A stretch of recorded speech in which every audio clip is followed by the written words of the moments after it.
Hello everyone! How are you? Poppy, settle down. Miss Poppy. She's been climbing up and climbing down. I think that she really wants to cuddle, but it's too hot. So she jumps up on me, settles down, gets into cuddle mode, and then she's like, I'm too hot. So then she gets up and jumps off, and then she's like, but I want to cuddle. Being an idiot, Pole. I don't know why I call her Pole sometimes. Katie, more like Lady. yeah.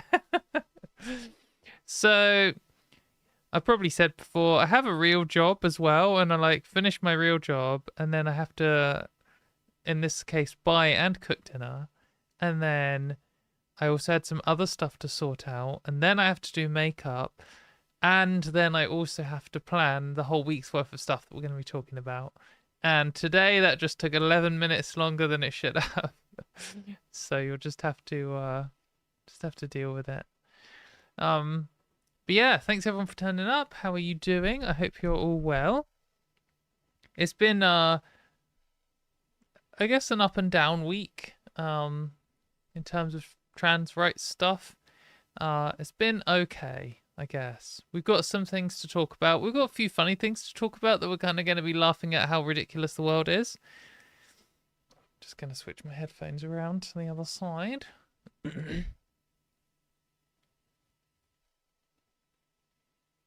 22 degrees in the vicinity of Taco Bell headquarters. Okay, I don't know where that is. Yeah,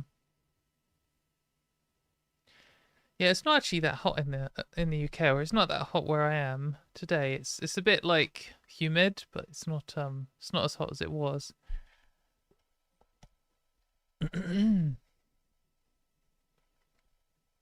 I appreciate the streams, even though I'm too busy with my transition and brainstorming how I can be a very effective trans activist.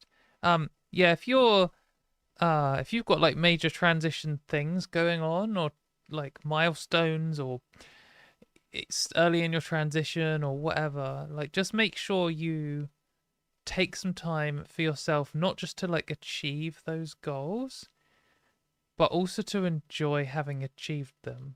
You don't if you're just having surgery or something, you want to be healthy and mentally well and stuff going into the surgery, and then you want to recover from it. But day one after you're fully recovered, don't just feel obliged to dive in and start fighting for the future again straight away with all your energy, because you need to enjoy that you've survived that and got to a better place in your life.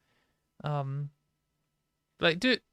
some time on it, but don't feel like you owe it to everyone else. There aren't that many trans people, but there are enough of us that there are a bunch of us who are doing stuff, and there's probably loads of other people in the comments here thinking, oh, I don't have any transition related things to do and I want to do more trans activism. Get on it. You're the people who we need to do it. So yeah, so that's what we need. We need some of that energy. My week has been all right, actually. It's been a bit busy and a bit stressful. I did a podcast this morning, which I think is going to be out tomorrow, which meant waking up super early. It's so weird to wake up early and do makeup and have all my studio lights on and stuff at 7 a.m. before work, and then it just kind of fries my brain a bit, and it's hard to get into the argument gear and churn out all these good one-liners. So I think I wasn't as fluid as I could have been, but it was a good podcast, and I'll share it and stuff tomorrow when it comes out. What else did I do? Just Pokemon cards. That's just my entire life at the moment. And always, because it's just the best thing there is. So we've got a bunch of stuff to cover. Some, I don't know. It's none of it's horrifically bad news in the moment. So, well, maybe one thing. So, but what I just feel like I want to talk about most, what I just feel like we have to discuss this first, and that is the transphobes are angry about trans people playing chess again. So here we have from the Times, which I'm not paying for, so we've got an archive link. Trans teen, German trans teens German chess triumph prompts call for ban. Of course, because as soon as trans people achieve anything, they want to wipe us out. Like standard behavior from the transphobes. An official has suggested blocking newly declared trans women from women's tournaments after Nora Heidman won an under-18 girls tournament. So this article is hilarious because obviously the Times hates trans people and is advocating for us to be removed from society. But this topic is so transparently ridiculous that it's kind of hard to do it without just coming across as the clowns that you like inevitably have to be.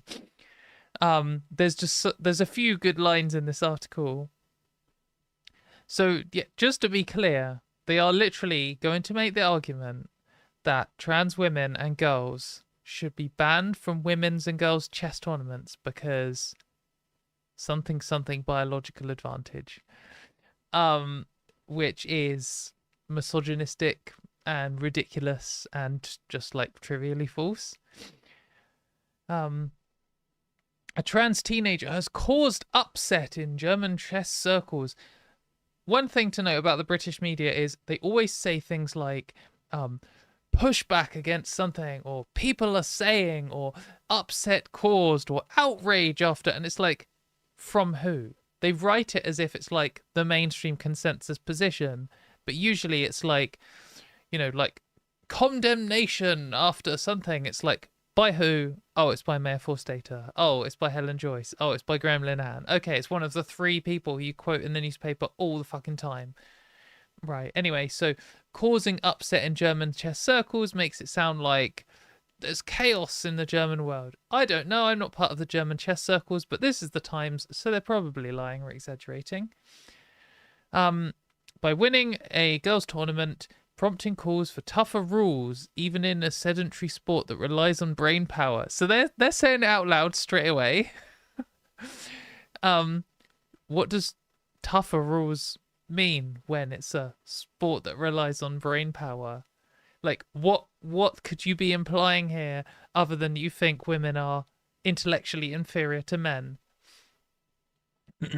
Of course, the Times, being a right-wing paper, can't comment on, we're going to go into this in a bit, why there are women's chess championships, and I want to address that. We will be addressing that in this segment because some people seem confused by it, and it seems whenever there's a conversation about this, there's always someone in the comments who's wrong about this. So we're going to talk about that next. But first, let's finish this article. Her victory became German champion in the female category of the Youth Chess Championships this month, met with some criticism, blah, blah, blah, blah, blah. The former champion had said that more trans women were entering chess tournaments since the introduction in 2024 of Germany's Self-Determination Act, which made it easier for trans and intersex and non-binary people to have their gender and forenames changed in the civil status records. So a law that is obviously nothing to do with chess has made trans people feel safer and more comfortable, and now they're noticing more trans people. Okay. They haven't undergone any kind of treatment or anything. They merely declared themselves to be women. What treatment are you requiring someone to undergo in order to play chess? Like, what part of medical transition, which sex characteristics do we need to change in order to undo some kind of biological advantage at chess? Anyone got any ideas at all? We will find out. She said she had spoken to many female chess players. I'm sure this is like a gender critical classic, probably 4, who said they would stop competing if it continued. Very unlikely. We'll see. Only 8% of players in organised chess in Germany are women, and female-only tournaments have been a way to encourage them to compete in a sport dominated by men. This is actually true. that is, spoilers for the next section, why there are women's tournaments. It's to encourage women and girls to play chess. Because it's like a male-dominated sport, and that can be off-putting and even sometimes directly hostile to women. A bunch of the like former major players in chess, champions and stuff, have just straight up said like women are inferior and women shouldn't be playing chess and stuff. So it's not very inviting for women, which is why it's good to have women's only tournaments. But we'll get more into that. And that male competitors are statistically better at. What does, like, I feel like you need to elaborate this. Anyway, this is the quote from the previous champion, saying, the difference is particularly clear at the top. The men's national team, for example, plays 2 classes higher than the women's team.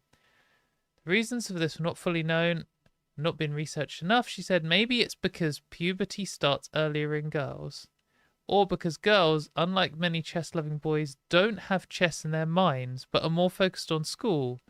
But these are just theories. Maybe a bit of a clumsy way if we're being a bit like optimistic, try and steelman their position. That maybe puberty interrupts your interest in learning a competitive game, and maybe you would still be into it, but because puberty is quite a disruptive time in your life, it's difficult to focus on training for some. Not really sure what they're saying there. Trying to steelman their position, kind of difficult. Or because girls don't have chess on them. Yeah, but why? Why do they not have chess on their minds? Is it because like boys are encouraged to go into that kind of thing and girls aren't? Because it's constantly presented as like a boy's game or a man's game. Maybe that's the issue. And if you think why don't girls have it on their minds, maybe we should be promoting it more to women and girls. Anyway, of course you can argue about this, and you can argue about the differences in playing strength are not biologically determined. However, that would mean they have socio-cultural causes, and that would tend to argue in favor of women needing more protection and support. This is the big failing of the like gender critical argument for banning trans people from anything. They want to say everything's biological and innate because that's like the core conservative position. But sometimes they will be pressured into admitting that there are society, like socio-cultural, economic, other factors involved, which in reality there absolutely are. And why do you think, in what world do you think trans people are like immune from those? Why would a trans woman be immune from any of the like prejudices or like hurdles that other women face just because they were born with a Y chromosome probably, but not always? That doesn't entirely erase this thing. You can't just jump to the conclusion that trans women are immune from these things. And in fact, there are loads of things like being derogatory towards your opponent, which can affect their performance, calling them slurs, talking down to them, intimidating them, saying that they shouldn't be there, making it uncomfortable for them to be there, not socializing with them. All of these kinds of things, obviously trans people are going to experience for their own reasons too. And by banning them from things, that is part of it. That will cause them to perform worse. That will mean that they don't have places to go to play chess, which will mean that they're not as good at the game. So this is like you're advocating for the very thing that you're claiming the thing you're advocating for combats. So like it's just completely ridiculous. I think if you were making there is a good argument to be made here that you could say like people as young boys are encouraged to do things like play chess competitively, and young girls are discouraged from doing so. And so when you are doing like tournaments for young people, if you have trans people who only just transitioned, they may have avoided some, or all even arguably, but at least some of the pressures because of that. And like taking an example from my life, I did maths and science things at school. And obviously, I did all the different things at school because that's how the UK school system works. But then at college, when you get to pick some subjects, I went in and just said to the like college administration people, I don't really know what I want to do. Like, I did quite well at school across the board. I knew what I didn't want to do. I didn't want to do French, that is for sure. But there was a bunch of stuff that I was fine to do. I was like, I kind of want to do art, and I kind of want to do music, and I kind of want to do maths, and I kind of want to do like science, and I don't know, I want to do all of it. And they just said, you're good at maths, you should do maths. You should do all the maths things, and that is it. And I know there was like a couple of girls in my class and at my school who were just as good, getting similar marks to me, or slightly better. Like one of my rivals was one of the girls in school who always just did slightly better than me in every single maths exam. But we were among the best, just showing off. But I know that she wasn't suggested to do those things. Like I know they weren't pushing the girls to just go all in on maths. And they did me. And so I then did art and maths, and then I went on to do like engineering, because that's what maths and science leads you towards, and what you're pushed to do. And that was because I had no idea what I was doing, and because at the time I was a boy and they pushed me to do it. So then when you end up in engineering, you end up in a better job, like financially, than someone who was pushed towards doing arts and stuff. And we can have a whole argument about which job's better, blah, blah, blah. That's not the point. But the point is that I did benefit from some kind of push towards like STEM subjects that I think like the cis girls in my position didn't have that benefit. And it does affect people's lives long term. And that is something we can talk about. But at the same time, coming out as a trans person that's not nothing. They always talk about it as like, sometimes you'll get someone who will acknowledge this like society-based differences in how people, like different prejudices and things they face as they grow up based on whether they're a boy or girl. And then they will just talk as if trans people just have the same things. Like, what are you talking about? When you come out, you face a load of prejudices and pressures for being a trans person. And also, like, when you transition to becoming a woman, you face misogyny, like, straight away, before you start passing. So you then have to deal with that on top. And that can affect your career and your life and everything. And it can certainly affect sports and stuff. And not, like, this kid, maybe they came out yesterday and they entered a tournament and they've had all this pushing for their whole lives. Like, you're a boy, you're good at chess, you should do chess. And then they maybe have like some advantage. Or maybe they came out like 15 years ago and have faced loads of pressure for being both trans and a girl for their entire lives. And we don't have that information. But yeah, it like, at best, we could have a discussion about this, but we're never going to have it with transphobes, because transphobes are always going to completely ignore the trans part of it, completely ignore like the actual change in status, and completely over-exaggerate the innate biological and immutable parts of it, to the point where it's like a non-conversation, and you're just talking to someone who isn't interested in these things at all. They just want to say women are worse, men are better. But as we will see, she added biology could indeed play a role, because men were larger, more muscular, and had more stamina, which could help them in long chess matches. What are you talking about? Like, we hinted at a possible good thing here, like a real feminist thing that we could talk about. Are there differences between cis women and trans women, like, during their upbringings that then affect their lives in later life? And you can't just treat trans women as having the same upbringing as cis boys, because they also are living in a world which is like virulently transphobic and homophobic, and they often experience those pressures even before they come out, affecting their self-worth, which is going to be relevant in a short while. and their confidence. So we nearly had that, and then we're just like, oh, maybe it's just because they've got big, strong arms and they can lift the pieces better. It's like, what are you talking about? Like, are you really trying to claim that men have more stamina for chess than women? Like, fuck off. There's, like, is there any evidence for this at all in any way, any shape or form? No, there isn't. What are you talking about? Complete joke. Yeah, then it talks about how trans women have been banned by FIDE, which is the, like, main chess organization, which is completely ridiculous. Very transparently transphobic. We must prevent abuse. What abuse are you talking about? If someone really wants to live permanently as a woman and undergo a sex change, then I don't see any problems at all.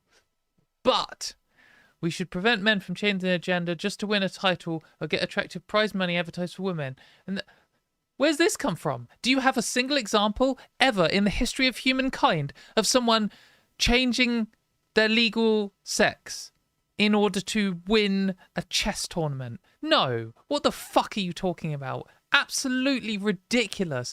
No one's like, what are you talking about? No one's going to upend their entire life and be like, oh yeah, I'm just going to get a new driver's license and passport and change my birth certificate so I can enter a chess tournament. And then, well, I'm just going to beat all these women at chess because I've got more stamina. I'm much stronger than the women, and women are stupid anyway. And then you'll just get fucking crushed, wouldn't you? Because why wouldn't women be good at chess? What are you talking about? Yeah, just absolutely stupid. This is just like a classic transphobic idiot thing to say, where you just gesture generally at the idea of some cis man who theoretically might ruin their entire life just to win €1,000 in a chess tournament or something, without providing any evidence at all for it. And it's just left hanging there. Like, that if this was a real journalist working for a real newspaper, which the Times absolutely is not, and this person absolutely is not, they would say, underneath, look, you can quote this, then you could say, there has never once been any evidence of a single person entering chess or any other game or sport in the history of humankind, like, entering it with the intention of winning the women's category when they're actually a man.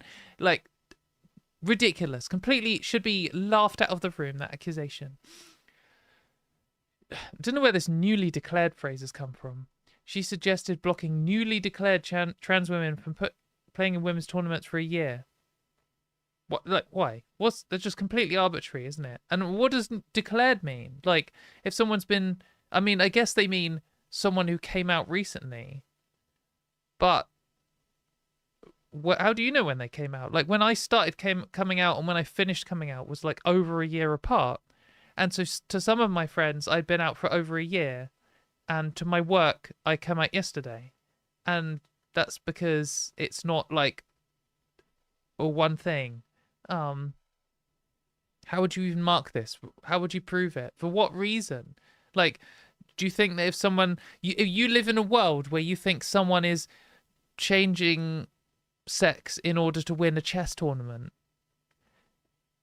because women are inferior at chess in your stupid world, and yet you think that no one's going to change sex for a year to win a chess tournament? Like, the year part isn't the crazy bit. It's the changing sex to win a chess tournament. That's the crazy bit. And also the women are biologically inferior at chess. That's also the crazy bit. The German Chess Federation has ruled it out because it's against law. Yeah, and then they whine about, okay. The Federation said that some of the criticisms have been discriminatory, which it is. But yeah, so this is just completely ridiculous. And it reminded me of this paper, which I think is really interesting. And I actually am stealing from a Sean video. If you don't know Sean on YouTube, you should check them out. And it's called Can Women Chess, featuring Black Pigeon Speaks. And it's from 8 years ago when someone called Black Pigeon Speaks was even vaguely relevant. They no longer are, obviously. But this paper, Sean mentions in there, And it was basically doing an experiment to see if there was a biological basis for chess performance, or maybe there was some other factors. And basically what they did in this study, I'll put the link in the description, which Sean didn't do, by the way. Calling out Sean, did not put the study in the link in the description. I had to go and find it again.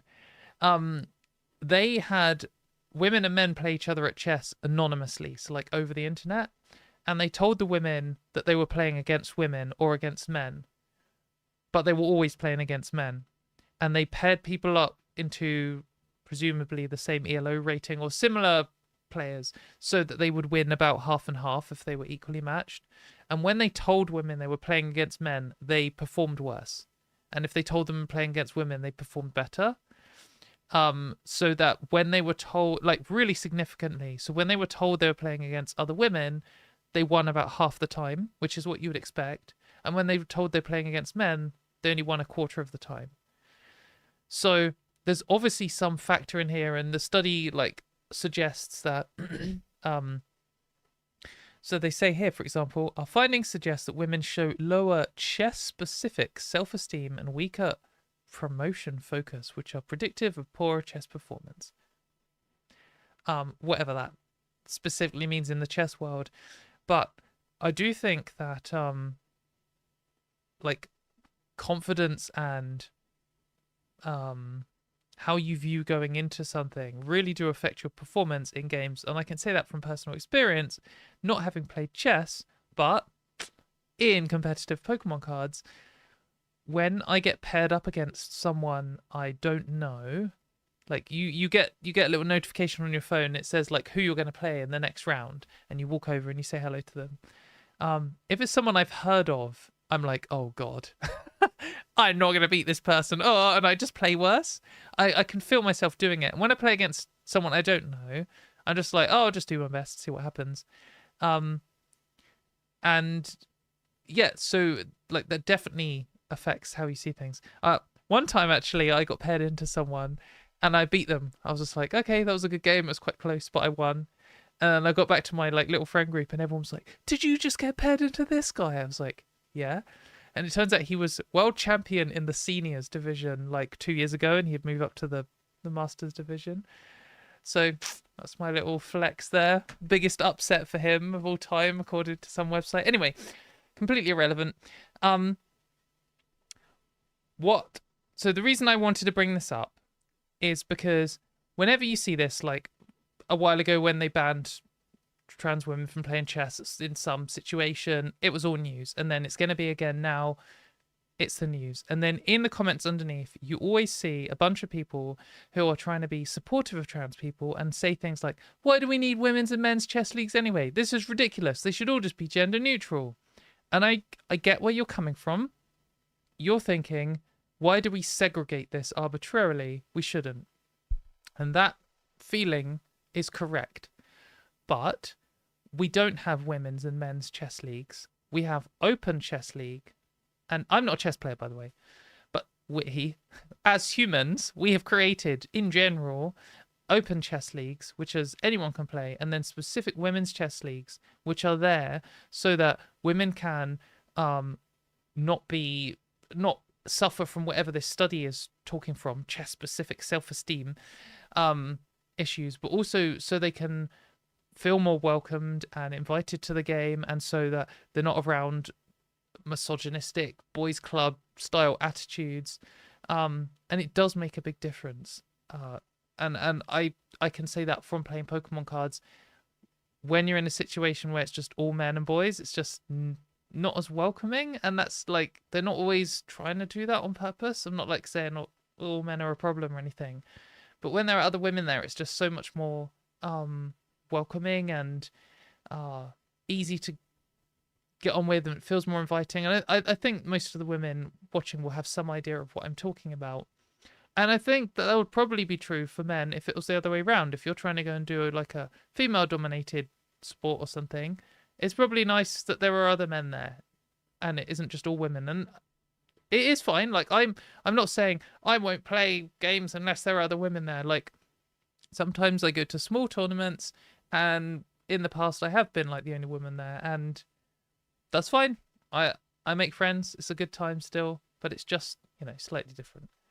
But that's the reason that there are women's chess leagues, is not because we're arbitrarily segregating by sex. In general, however, FIDE have decided that is what they're doing, and they're going to ban trans people for absolutely no reason, with no justification at all, because the people in charge are transphobic. That is it. So, completely ridiculous situation. But I did definitely want to read out this little line about how maybe trans women are biologically superior in long tournaments or whatever. Completely ridiculous. Clown show. Brutus Magnuson saying, I've never understood guys not wanting women in their hobbies. I've always wanted to find women with similar interests to me, and that's why I picked my girlfriend. Oh, that's nice. I'm glad that you and your girlfriend have similar interests. I can't understand it at all. Like, it's just so weird to me that people get offended by it. Like, sometimes you see this kind of attitude about computer games or like Dungeons and Dragons or something, where you get these like losers being like, this used to be our thing and now there are girls here. It's like, when you say our thing, do you mean like all men? Like, what are you talking about? There's nothing that's just been only men. Well, I mean, other than when it's been legally required to be. But like, no games or sports or whatever have only been interested, like only men been interested in them. Completely ridiculous. Transmedia said, I've recently found your channel and watch your videos every day. Now often you say what I think. Yeah, that's because I'm in your brain, brainwashing you. Like, the trans social contagion has eaten into your brain, and I'm one of the like secret cabal trans leaders, and you wouldn't be thinking those things if it wasn't for me. So I'm glad to have trapped you in my web. Cast my witchy powers on you.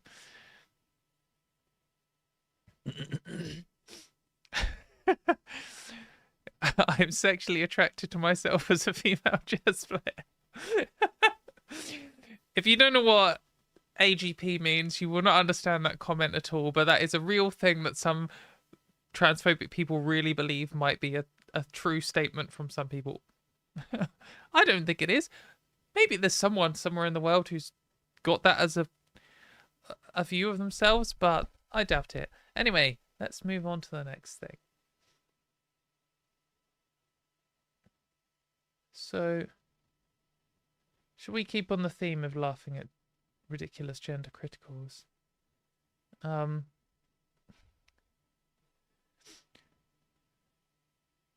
So you might remember a while ago, there was, I think it was a couple of years ago now, there was a gender critical person called Jenny Watson, and she is a cis lesbian, and she wanted to make a cis lesbian only bar, like night venue for selling drinks and stuff.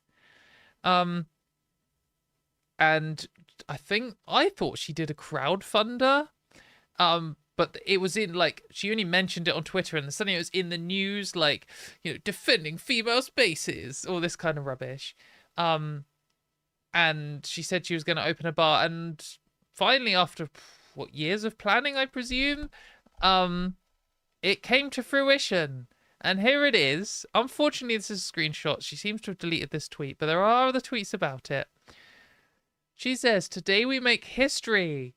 They said no to a roof over lesbians' heads. Well, you got to remember, when gender critical people talk about lesbians, they always talk about all lesbians, despite the fact that they're actually talking about at most 3% of lesbians. They always say things like, lesbians are being discriminated against for their gender critical views. It's like, no, at best, gender critical lesbians would be being discriminated against. However, they're not actually being discriminated against. However, so she says, they said no to a roof over lesbians' heads. They didn't actually, because they're saying, like, at best, they're saying you can't have a cis-only lesbian bar. There aren't actually many lesbian-only bars in the country, but there are some, as far as I understand. There are lots of gay bars which are like all gender not just gay men, but gay men and women bars. But they always accept trans people. I think that's the gender critical dilemma. Like, it must be difficult being a gender critical gay person, because every single, like, gay people are obviously way more likely to be accepting of trans people than straight people are. And that's even more true. That's also true. Like, women are more likely to be accepting of trans people than men. And so gay women are way more likely to be accepting of trans people than any other group of people. So if there are lesbian bars, they almost certainly include trans people, because, like, that's how it's going to work. So it must be a bit annoying if you're transphobic and you're like, why does everyone around me like trans people? You should probably, have a go at being a straight man, basically. Go to a conservative bar. But anyway, so we're building a venue. So I was under the impression she was gonna rent a venue somewhere and actually set up a real bar. But this is what we had. We're building a venue on the pavement. 1 table, 4 chairs, 15 bottles of lemonade. Okay, cool. Not really sure if this is what I was personally expecting when I heard of a gender critical cis only lesbian bar. I mean, what I imagined when I first heard it is that they would raise loads of money, because, gender criticals have like unlimited money. J.K. Rowling had slammed down a couple of tens of thousands of pounds or whatever. They would open up a bar. It would have loads of media attention. There would be this really embarrassing first night video where you're like, hang on, I recognize all of these people and half of these people aren't gay. Like, surfacing of some embarrassing dancing. And then quietly 2 years later, it was shut down because no one went. That's what I was expecting. I wasn't expecting it to be quite this embarrassing. Where it was just like a table and some bottles of lemonade. 15! Like, but maybe you mean like big.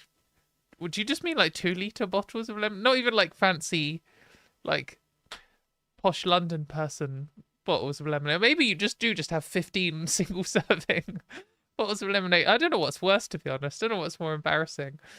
But anyway, she says the world's first female-only lesbian bar that actually excludes males. So the world's first cis-only lesbian bar. What I want to point out for this little claim here is it's important to remember that whilst gender criticals are saying things like this, the world's first cis-only lesbian bar, they're also arguing that, like, literally at the same time, they are arguing that all women's spaces have always excluded trans women, and that all lesbians bars and venues and stuff have excluded trans women always. That they are currently claiming that despite them recently changing the law around the Equality Act with the Supreme Court ruling, they are now arguing that the Equality Act always excluded trans women, even though it never did, but now it does. But they were arguing that's always been the case. So they're kind of simultaneously claiming that all lesbian bars are cis only, and always have been, and it's only new recently that trans people have been pushing their way in. But then also they know that's not true. Like, that's the propaganda angle when they're talking to the news and stuff specifically on that topic. But when they are then trying to market themselves, they know that's not true. So that's not what they're arguing. They're not saying yet another cis only lesbian bar, but this one's just 50 bottles of lemonade and 4 chairs. Mate, I've got 6 chairs in my house. Can't you find more than 4 chairs? Very embarrassing. But it was actually, oh, I am blocked. It's actually a bit more embarrassing than that. I was just trying to find this original tweet, and I was going through here with some of these posts, and so there was like this thing. I don't know if this is the same event or not. I don't know, but the big lesbian picnic,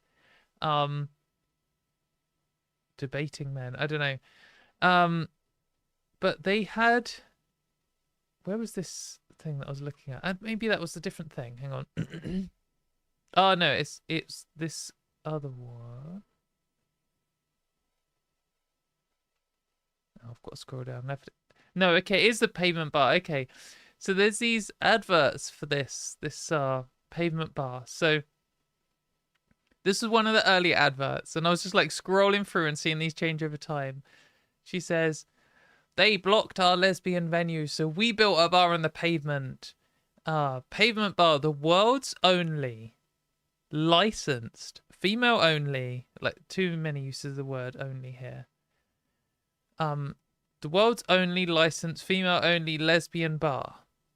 But then, so that's still true here. So that was on the 9th of June.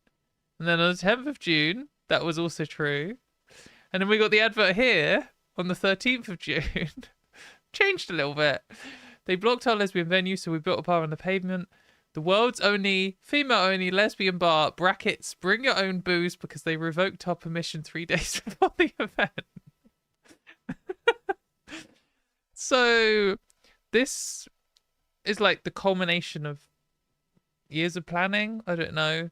It was certainly a big media event when it was announced. And it's turned out to be a table with 15 bottles of lemonade, and you've got to bring a beer along. Just kind of embarrassing overall. I think this is the picture from it. There's like 8 people there. No arrests, no prisoners. Oh, she's saying here that 50 showed up, but perhaps. But also 50 people is quite embarrassing when trans people are having like protests with tens of thousands of people at it. But you know, but also another thing I stumbled across, and I don't really mean to dunk on Jenny Watson particularly because she seems kind of inconsequential and a bit wacky. But it did kind of make me laugh was this. So you might remember a few years ago, a Australian gender critical person started a cis-only dating app called Giggle.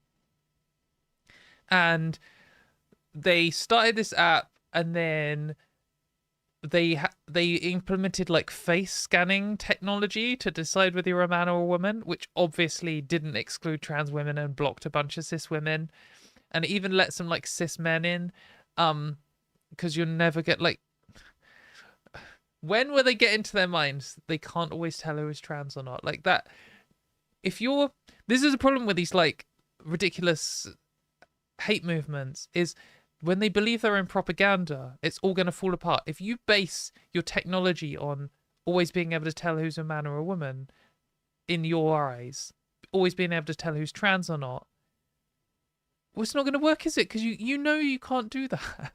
Like, you must know you're lying when you say you can always tell who's trans or not. You must know that. And if you don't, then you're just delusional. But it's not going to work anyway. What I also liked about this is Giggle has been out for years. They've already had a privacy scandal where they accidentally leaked everyone's details. They already had a court case where they lost in court because they said they were excluding trans women and someone sued them as discrimination. That's like the last 10 years worth of history.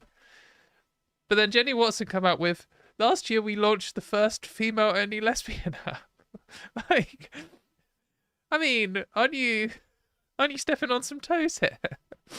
I'm not sure that the Giggle lady will be particularly pleased to hear that your app is the first one. Men got in using Film My Friends. They probably just scan their own faces, mate. No loopholes, no excuses, no men. Built for lesbians. This isn't inclusive. Face scan, gate check. Like, I really doubt they used their female friends, their cis women friends. They probably just scanned their own face and got in, because your app can't always tell. Like, at the very, it would never even be as good as a human about being able to tell the difference between cis and trans people. And humans can't do it. So ridiculous. We shut down, rewrote it, 5 months live, testing every single angle. We confirm. Anyway, they're back. New news. So there's a free advert. There you go, Jenny. Only 8 hours ago. So if you want to sign up to this app, then you have to be the right kind, have the right bone structure. Your phrenology has to be spot on, or it's not letting you in. Face scan, gate check, and then you can don't date other gender critical people. Or rather than doing that, and seeing as we know that Giggle accidentally leaked all of their users' data, if you want to trust a more established dating app, what you could do to achieve the same dating pool is sign up to a normal dating app, and then in your bio, or as like your first picture, just write, "I hate trans people." Because you'll only get other gender critical people. You won't get any, like, you obviously don't want to pair into trans people. Like, you've gone to, like, in crazy great lengths here to, like, build an app just because you, don't want to match. Like, this whole thing is so contradictory, because if you're in a dating app and you're scrolling and you see a trans person and you hate trans people, you're not going to match them, are you? So it's not even a real problem. The only problem is if you see someone you're attracted to and you match them and then you find out they're trans, which I'm sure absolutely happens, and they've probably been annoyed about. So building an app that looks at their picture to decide whether they're trans or not isn't going to work, because you're trying to solve the problem of you accidentally matching trans people by filtering them out based on their appearance, which is why you accidentally matched with them in the first place. So it's just so ridiculous. And if you just wrote, "I hate trans people" on your profile across your main picture, no trans person's going to match with you, and you can safely match with everyone you're attracted to. There's just an easy solution, and it doesn't cost how many thousands of pounds this took to build, and it won't accidentally leak the user data, which I have no idea whether Jenny's app will do. I'm sure it's very secure. But I mean, I just do not see what the use case for this. I don't care if this exists at all. I mean, this isn't this isn't for me for a number of reasons. But like, if they did a dating app, like they do any combination of dating apps and just say they're cis only, like, have your own little fucking supremacist app. I don't care. It's just kind of embarrassing, and you're just going to be self-selecting for all the most, like, worst people on earth. It would be disgusting if some of the bigger apps started banning trans people, and I know that Tinder already has that problem. Is Tinder even a thing anymore? I don't even know. But that's, mainstream apps that are worth combating. If you just want some little weird, like, right-handed only app or whatever, then just fucking do it. Who cares? Also, just one last thing. Sorry, Jenny. Unfortunately, she's deleted this. I should have archived it. Note to self, always archive these things when you see them. But someone found she had written a blog called "Turf Island is a Lie. The GC movement runs on class-based abuse. It flatters the women who always had power and burns the rest of us alive." She wrote this very vague, very angry post about gender critical people, kind of calling them out for what we all know they are. Just like being right-wing and wanting to maintain power structures and hierarchies and stuff. Yeah, we know. Unfortunately, we can't read through it because it's gone. So I should have archived it. But there you go. Now you know who this person is, and we'll probably see in a few years when their app doesn't work out, or they open a bar which is 2 tables and 8 chairs with 30 bottles of lemonade, and we will see who gets the last laugh then. It's not gonna be them.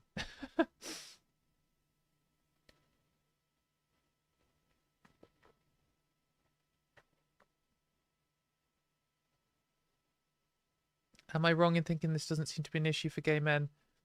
It is. So okay, it's the reason. Let me explain what's going on here. The reason that you always see gender critical, like, cis only lesbian things when they're talking about cis only lesbian bars or cis only lesbian apps, and you don't see it from gay men as much, is because the gender critical movement has decided that their best, most effective strategy for combating trans rights is to pit them against other groups. And it has worked and is working. So it's like not ridiculous of them to pursue that strategy on a like strategic point of view. They have really gone hard on the trans rights versus women's rights thing. And the British media has like picked that up unquestioningly, and it's like a mainstream narrative. It is nonsense. You can't actually justify it. Whenever we discuss what actual rights they're comparing here, they just mean the right to not like be in a room with a trans person or not to see a trans person on a dating app. It's nonsense. But it's worked well to just pose this question of, well, do you think women should have rights or trans people should have rights? Because then it gears people up to accepting trans people losing human rights, because they think, oh, well, if it's just a zero-sum game and only one group can have what rights, then I'm going to pick women over trans people because I don't know a trans person and I know at least one woman. Or most conservative types who support this know at least one woman. But then that worked quite well with women. So they were like, well, we should do the same thing for other groups. So they also picked gay people. And that's like where LGBT Alliance has come from. They say, oh, it's gay rights or trans people's rights. And you actually see this for all various different minority groups. They don't really land as well, because when you say something like, it's either Jewish people's rights or trans people's rights, a lot of people are like, why? That doesn't really make sense to me. But when you say women's rights or trans people's rights, they imagine something where that could possibly be true. It's an easier sell. But the gay rights versus trans rights is also a sell, and it's something that the media has also gone in on. And lesbians are the overlap of these two main categories, and they're able to present them as like some sort of like maidens under attack from aggressive, angry men or whatever, who need rescuing. And it attracts the creeps, and the creeps are already the gender critical men are all fucking weird anyway, and they love the idea of lesbians for their own weird reasons. And so it's a good angle to sell it to people. And what's specifically good about it is it allows conservative people to sell the idea that they are pro women's rights and pro gay rights, even when they are like virulently misogynistic and homophobic. They'll be like anti-abortion, anti-gay marriage, but they're like, oh, but I support lesbians' rights to a space without trans people, so actually I'm not a bigot. So it's like it works in two ways. It allows them to sell the idea of taking away trans people's rights, but also allows them to rehabilitate their own reputations by constantly talking about lesbians. And it's why they've held up like a couple of examples. As far as gender critical people go, most of them are men, most of them are straight people, most of them are right-wing people. But they found like 2 or 3 media prominent lesbian women who are anti-trans, like Dr. Kathleen Stock, Julie Bindel. I'm sure there are a few more. And they get like artificially raised up because they are a good example of this like double minority who's hating on the group who you hate, who you can then say you support, and it rehabilitates your reputation. Like a classic example would be Baroness Nicholson of Winterbourne. Baroness Winterbourne of Nicholson. Anyway, this lady who's been a politician for longer than I've been alive, because we don't have democracy in the UK. She wasn't voted in. And she has been anti-gay people her entire career, basically. So much so that in the 80s, the lesbian Avengers broke into her house or something, or they turned up into her garden and had a picnic in her garden to protest her being homophobic. As recently as last year, I think, or maybe the year before, she said that gay marriage should be banned. Like she's just very clearly anti-gay and always has been, and that's like her core position. However, she's very anti-trans too, obviously, and she's friends with J.K. Rowling, obviously, and has somehow managed to rehabilitate her image now, despite still opposing gay marriage, as someone who supports lesbians' rights. She's just defending lesbians, and now she's like a gay rights icon, according to everyone who isn't a gay person who hates trans people. And it's just kind of ridiculous because of how the British media works. Whenever she's mentioned, they never just fact check underneath saying, like, you can get the quote from J.K. Rowling or Rosie Duffield or whoever saying, Baroness Nicholson has fought on women's and lesbians' behalf or something. And then underneath, they're never going to fact check it saying, and she still opposes gay marriage. So this whole quote's nonsense. But it's why you always see this stuff like, you know, talking about lesbians being encroached on, and then you don't really hear it from gay men because you can't sell that idea to the public because the public don't really know what trans men are.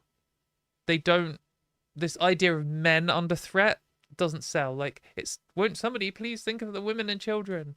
They don't care about men's spaces, anything. They hate gay people. You go and say, what about gay men? They'll be like, can I use this to attack trans people or another minority group like Muslims that I hate? No, on this occasion I cannot, so I do not care. I don't like you, go away.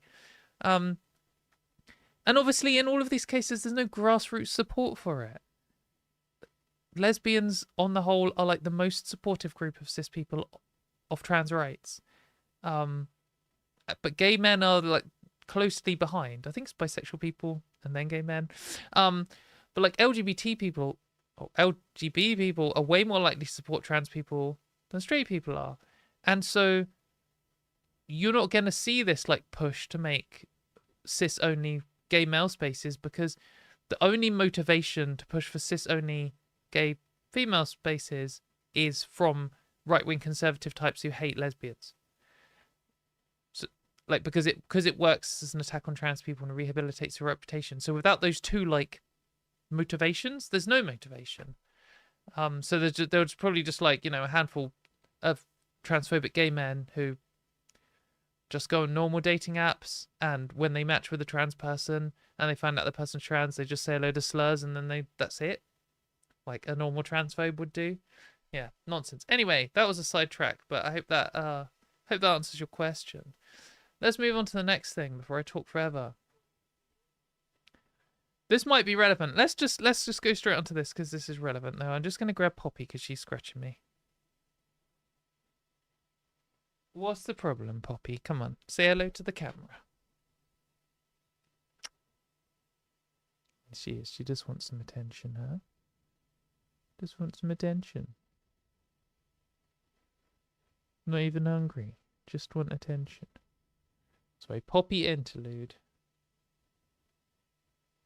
This is the bit halfway through the show where I get a load of cat hair stuck to my makeup and then my face is itchy for the rest of the show. Excellent. That's what we have you for, isn't it, Pop? Just to make everything a bit more itchy and sniffy. I can feel the hair going up my nose already. Thank you very much. Yeah, you want to sit down? Okay. Plonk it then. Come on. Nearly. Ooh, there we go. Okay. Poppy is super cute. She's I guess she's like 13 or 14 years old, something like that. And she's not like super old, but she's getting a little bit older, and she's just very needy and cuddly, and it's just nice. No, so for anyone who's been keeping track, I had some foxes move into my shed. Oh, now she wants to go. Of course. Come on, Poppy. Pick a spot. There we go. We have some foxes move into my shed and have some babies, and there was 2 little cute fox babies, and Poppy was terrified of them, so then she weed in the house, and we got a litter tray. But the foxes have now gone, and I went in the shed for the first time since they've gone the other day, and it's the smelliest thing I've ever experienced in my life. It smells disgusting, and I know it's probably got even worse in the heat. I have yet to clean the shed, so judge me for that because it is disgusting. I just haven't had time for garden stuff, so yeah. But I think Poppy's a bit happier now. There's no foxes in the garden, huh? Yeah. Right, we're talking about lesbians more. Shout out to all the lesbians in the audience. I'm sorry that you are constantly used as a political tool to attack trans people. It must be fucking infuriating. But what we need to see more of, or not No, I'm not telling you what to do. What was nice to see, and if we saw more of, it would be great. Recently, a group of lesbian activists interrupted a gender critical meeting dressed as clowns. So this is from the Dyke Project, a collective of cis, trans, and non-binary lesbians, and they unleashed a series of surreal disruptions at a trans exclusionary lecture. So there's like this tradition in LGBT and queer activism of treating the whole thing as a like clown show, or treating the whole like opposition to us as a clown show, because one, it is all made up and ridiculous, and they're all pompous losers. But also because it's a form of non-violent protest, and it like they're always constantly looking, ever since the start of the gay rights movement, have been trying to pose LGBT people as violent, dangerous. You know, that's where they want to take away our rights. So if you turn up and do something like throw a custard pie in someone's face, or turn up with a full corn or whatever, it's clear that you're not violent. So anyway, this article is great. I will try and put the link in the description. So this is from someone who went along to document the events, because they got the heads up. It is just a good article. You would expect to see clowns at any trans exclusionary event, on and off stage. But a panel discussion at University College London took a surreal turn last night when members of the Dyke Project unleashed a wave of disruptions. That's a good start. Congratulations to whoever wrote this. So they were having a gender critical event, and all of the speakers, including author and journalist Julie Bendel, are vocal and avowed gender-critical feminists. And several have previously argued that trans people pose a threat to their identity as lesbians. So the Dyke Project are a bunch of lesbians who are sick of that bullshit, and they're turning up to interrupt. So they say here, trans people are an integral part of our community and always have been. Adding, lesbians are more supportive of trans rights than any other demographic where the issue is polled, as I was saying earlier. The real threat is people like those on the panel who are using the banners of feminism and lesbianism to promote conservative values and align themselves with the far right. Absolutely amazing statement. This is the kind of thing we need to see more of. Like, what we need to see more of. This intro is absolutely incredible, and is obviously written by someone who supports trans rights. We need more of that, but we're not getting more of that. Like, whoever this person is, great. I'm glad you managed to get this through your censors. Or maybe your editors are good. But what we do need more of is good, strong, like, saying exactly where we're staying, like, saying exactly what's going on, like, very clearly. Like, they're using these things to promote something which is completely at odds with them. Call it out. Say exactly what it is. Don't play their games. And I'm not saying that there's no one doing this and I'm the only person saying anything. Not at all. I just think we need so much of this that it's like overwhelming and it changes the narrative. This kind of thing is great. But yeah, so they went down to see what was going on. So it was, to me anyway, pretty easy to guess who was a Dyke Project member and who was a regular attendee, simply because they looked much younger and cooler. There is absolutely, I mean, I know we were just in an earlier section looking at the world's first cis-only lesbian bar or whatever, and the person who organised that, I presume it's like my age. But most, like, there's a strong age thing going on here where, I mean, it's the same with every civil rights movement. The opposition to it is generally the older generation, and that's just how the world works. And people who are more likely to support civil rights movements are more likely to be the younger generation. And, like, every generation has its battle. And congratulations, R1 is trans rights. Says the disruption unfolded in 4 waves not long after the talk began. Four different types of disruption. Like, amazing. This, like, Trans Kids Deserve Better did that amazing disruption where they like released a load of crickets into the LGBT Alliance conference. That's great. I really also like this idea of continuous disruptions, because when you have one disruption, like the talk I did had one gender critical protest in the middle, then we just kind of moved on. If you have like 4 in a row, that is fucking annoying. That is so. It's more like one disruption in the middle is like an interlude. 4 disruptions, that's a disruption. So whoever planned this, incredible. The disruption unfolded in 4 waves. Not long after the talk began, someone stood up and started shouting a short speech, followed by their fellow activists unveiling a banner which read, "Lesbians against the EHRC." Yes, mate! This is so good. I'm loving this. The room erupted into a chorus of groans and jeers. One woman ripped away their banner, veins bulging in fury, and screamed, "Get out! Get out!" as the activists were escorted out. A former member of parliament heckled, "Your boyfriends are waiting for you outside." "Oh, I wonder who it could be. Joanna Cherry, maybe." I don't know for sure, probably, because who else could it be? A little snide, like, in my opinion, could be perceived to be by some bystanders, I live in the UK, a homophobic comment. We got a video here. Let's definitely watch this. Sorry, noisy. I'm going to start that again so I don't blow the ears of anyone who watches later. Sorry for everyone who was listening. I've turned it down. Okay, I'll edit that bit out.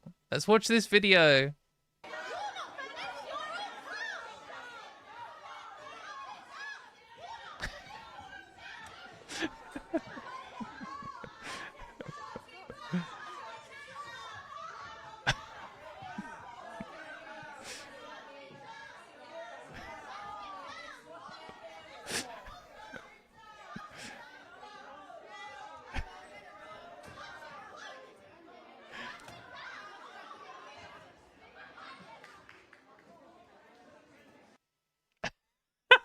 Incredible.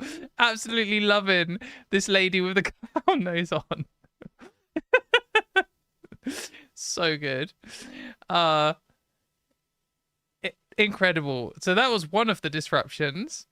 After 10 minutes, the clowns arrived. So this is the second disruption. Bearing juggling balls, clown noses, and kazoos, they cavorted and pranced around the room chanting, "You're not feminist, you're all clowns." True! Another incredible interruption. The reaction was even more hostile this time, and it would be safe to say that most of the attendees didn't find it funny. One of them screamed, "You're a pathetic cunt," at a clown.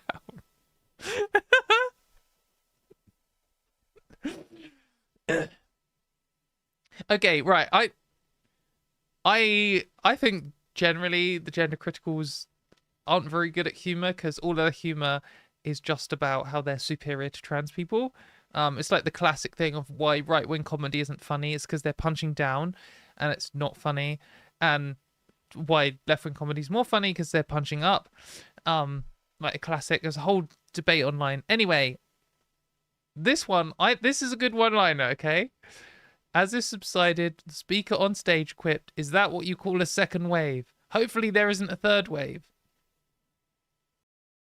Foreshadowing.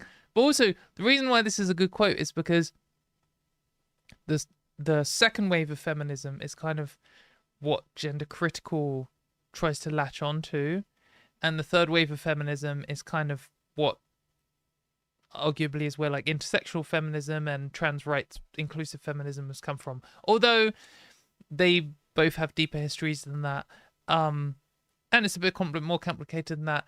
Generally, the like radical feminists of the second wave of feminism don't like the third wave feminists, or some of them don't, because they don't think it's a good wave of feminism. And there's like a anti-trans blog called Fourth Wave now, like saying that they don't like the third wave of feminism, they did a new wave. So this is a good relevant joke, and I thought I didn't laugh, but I was like, that's a good one. I'd applaud that one. Top 5 gender critical jokes of all time. Anyway, unfortunately for her, why does it keep going up when I select it? Fuck off. Unfortunately for her, there was. After waiting long enough to lull the room into a full sense of security, activists clad in sportswear started running around, blowing whistles and throwing out red cards. This stunt was intended to highlight the exclusionary effect the Supreme Court judgment is already having on trans people in sports, such as the FA's decision to ban trans women from participating in football.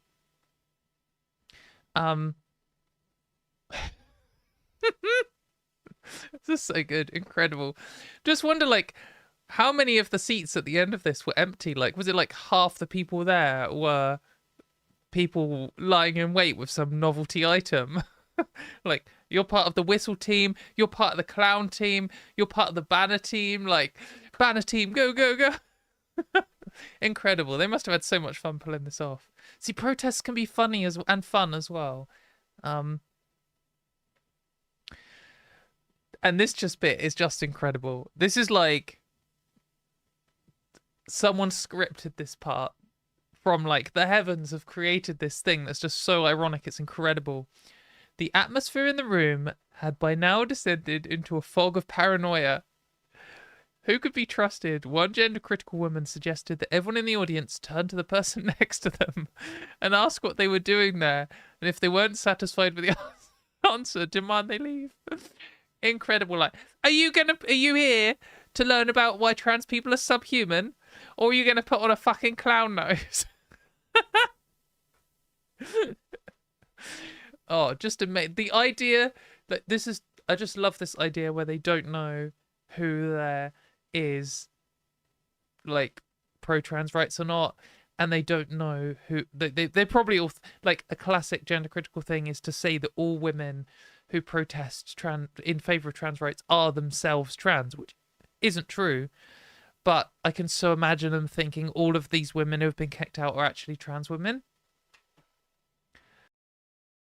And the idea that, like, look to the left, look to the right, make sure no one there is trans. Incredible. Another tried to preemptively chuck someone out because they looked suspicious. I thought this was because they were young, which would have been funny, but a Dyke Project member later told me it was because they looked like they might be trans. But they weren't. So they actually did do this. So, like what I was just saying, the gender criticals assumed that all of the protests were from trans people, even though they weren't. And then they picked a random gender critical person and said, you look trans, and tried to throw them out. Could there be a better metaphor for how fucking stupid and dangerous for women the gender critical movement is than women protesting against them, and in response, them picking a random person on their side and declaring that they are a man and that they should get out? It's like it's scripted. It's like perfection. Of course they will have no epiphanies here, no realization, no self-awareness. A lone voice of reason in the audience cried out, "We're not going to do an age-based witch hunt." The lecture proceeded uninterrupted for another 10 minutes, and I was forced to listen to a very dry, legalistic account of why people should be allowed to exclude trans people using the evidence of their eyes alone. After that, where they just picked a random person and tried to kick him out. And that's a quote. Fucking hell. Just, the gender critical movement is so like the classic line, high on your own supply. They've bought into their own stupid propaganda so much, and they've existed in a political and media world where they've had no scrutiny or pushback of any kind. And so they think, like, their dry legal minds are saying, oh yeah, just anyone who looks trans, you should just be able to kick them out. It's just incredible that this has been able to stand. And like, they just, you know, when the trans rights movement is under a lot of pressure from all different angles. And so our arguments are constantly having to be refined and like precision chiseled. They have to be like, you know, sharp weapons of war, basically. You have to be able to say your arguments so concisely and precisely, and they have to be fact checked and perfectly formulated and everything.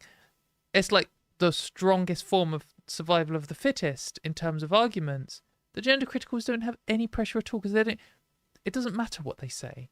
So they'll say something like this, and this is what they've been saying. Like, we've been saying the only way that you can police who's trans or not is to randomly accuse people of being trans. We've been saying that's what the gender critical position would lead to for 10 years plus. And they were denying it, and now they're just saying it out loud, because they've faced no pressure to, like, improve their quality of argument. Anyway, when a fourth wave of disruptions finally came, I gave up trying to be subtle and stood up to photograph the last banner, which read, "Trans liberation equals women's liberation." True. Once again, the room erupted into chaos. One of the attendees began following an activist around, waving a brown coat in front of her in an apparent effort to shield her from the view and silence her message. It's like, don't look, children!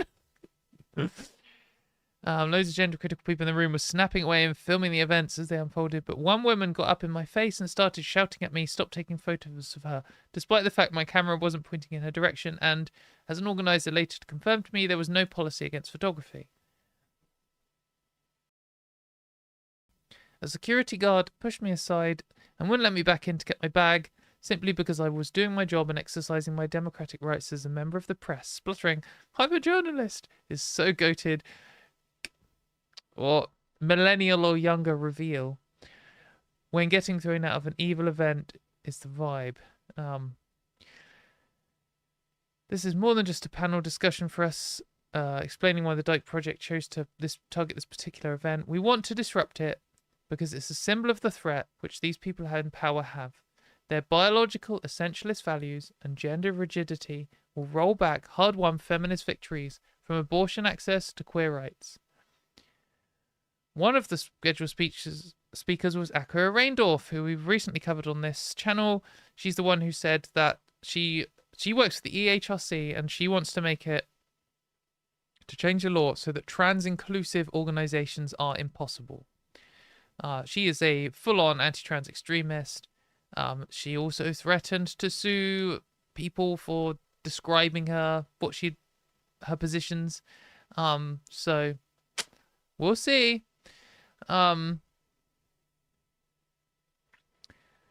Yeah, so, you know, it's the same people. It's always the same people at these talks. It's their, like, set of powerful people who want to ruin trans people's lives.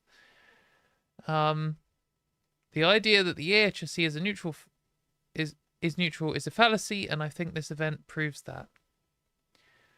And then we've got an explanation of what the Dyke Project is. Right, okay, yeah, here. So, tonight's protest was intended to be campy and fun, which they see as being in keeping with a proud tradition of queer activism, including groups like the Lavender Menace, ACT UP, and the Lesbian Avengers, who abseiled into the House of Parliament to protest Section 28. We're proud that we're doing something which speaks the history and stands on the shoulders of the queer people before us who have pushed back against the right-wing agendas. But it's not all fun and games. We also can't underestimate the severity of this. Trans people are facing more and more violence every day. They're being excluded from society and pushed into the margins as a matter of policy. She expects... Mate, this is just such a good message. Like, absolutely massive shout out to this group. Like, so good. And to this media organisation for actually covering it.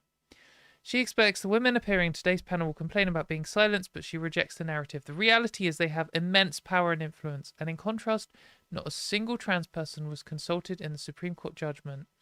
They only heard from exclusionary groups. We refuse that exclusionary narrative. This action is about showing who lesbians really are. Slam dunk. Amazing finish. Incredible protest. Good article. I did just basically read out 3/4 of it, but you should go and read it because it's well written, and you should give them some support, give them some clicks. But yeah, like, massive, like, hats off to the Lesbian Project. Oh no, not the Lesbian Project. God, sorry, that's Julie Bindle's one. The Dyke Project. Too many projects. Hats off to the Dyke Project. Get fucked to the Lesbian Project. Got to be super confusing for any... It's a little bit the Judean People's Front versus the People's Front of Judea, but it's pretty clear what the sides are here. One group get paid to protest against the rights of trans people and lie about lesbian people, and the other group are a group of actual lesbian people who are fighting for everyone's rights. So there's no confusing them once you see them in action or see what they stand for, just when you read their names quickly off the screen. Yeah, shout out to them. Well done. More of that. If you're in a group, this is the kind of protest we need. Non-violent, disruptive, attention-grabbing, direct action protests that don't break the law.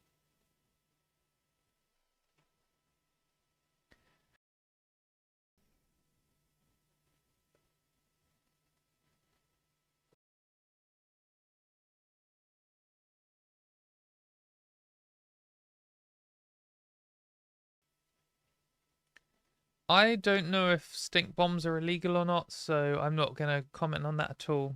Just anything, any protest that you ever get suggested to by people, do your own research on what it means, how legal it is, and what it could potentially... Like, even if it's legal, you could still get arrested. You could still get attacked. You could still have your phone smashed. Like, just be safe at protests. But that isn't me discouraging you from going to one. Like this one, everyone was safe. It was well planned. They did things that aren't legal. They caused an absolute fucking mess. So, yeah, good stuff.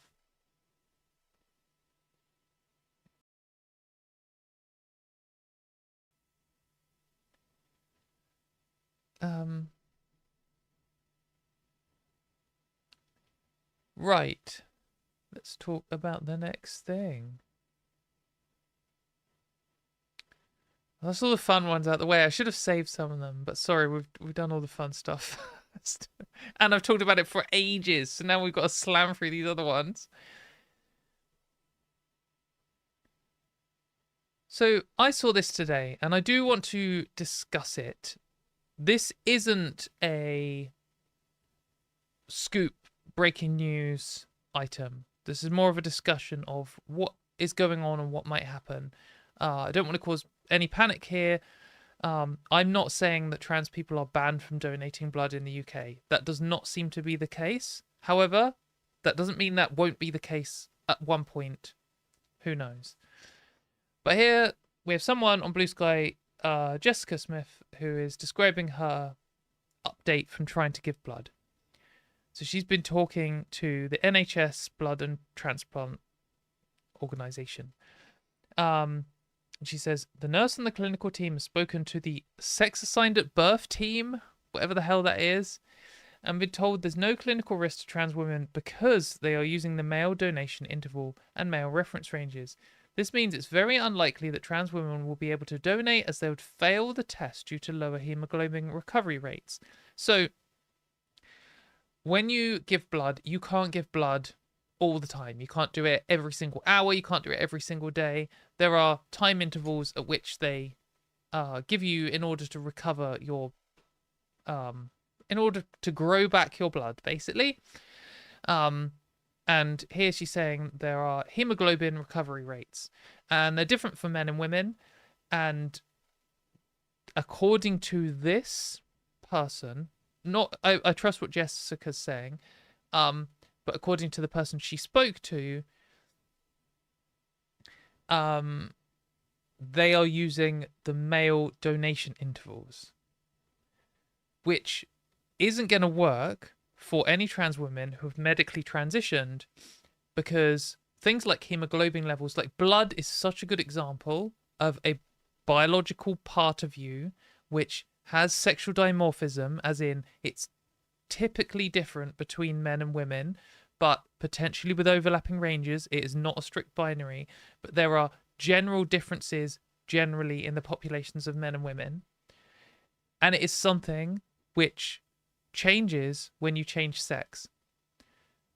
So trans women who have medically transitioned some way using hormones, like hormones is the differentiator for most things to do with blood production, amongst all kinds of other things. There are loads of properties of blood that you don't think about, like platelet count and hemoglobin recovery rates and binding rates and like all different kinds of things. And they are lots of it's sexually dimorphic and it's all controlled by hormones. None of it is controlled by chromosomes. So when they treat all trans women the same way as they treat cis men, then trans women are just going to fail all of the tests because we will have the same levels as cis women, but they are checking our levels against the levels required for cis men. So that's going to be nonsense. So she says, this is literally what she told me that the team have said. I asked if the 135 gram per litre level would be difficult for cis women to meet. She agreed. I then explained that trans women with suppressed testosterone, so this is the level for cis men. I then explained that trans women with suppressed testosterone will find it even harder. She understood that idea. I then pointed out that this makes it near impossible for trans women to meet the minimum hemoglobin level. She also agreed with that. So, like, they know the biology, like the NHS staff working here, but then they're faced up against ridiculous policy. So then I pointed out that 3 deferrals for this and the trans women would be banned from donating blood. And she reluctantly accepted that it said the team.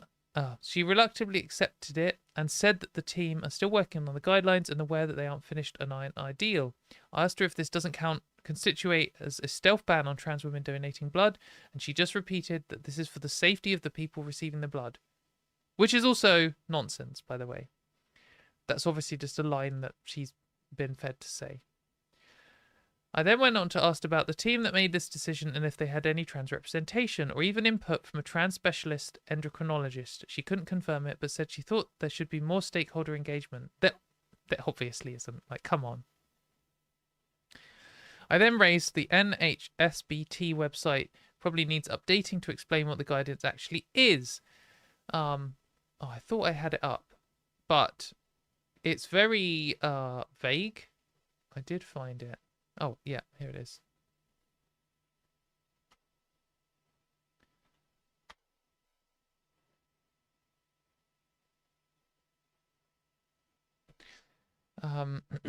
So here we have the NHS blood and transplant. This is their whole page on trans people. If you're a trans man, you have to wait at least 12 months from starting treatment. Trans women, you can just donate. That's it.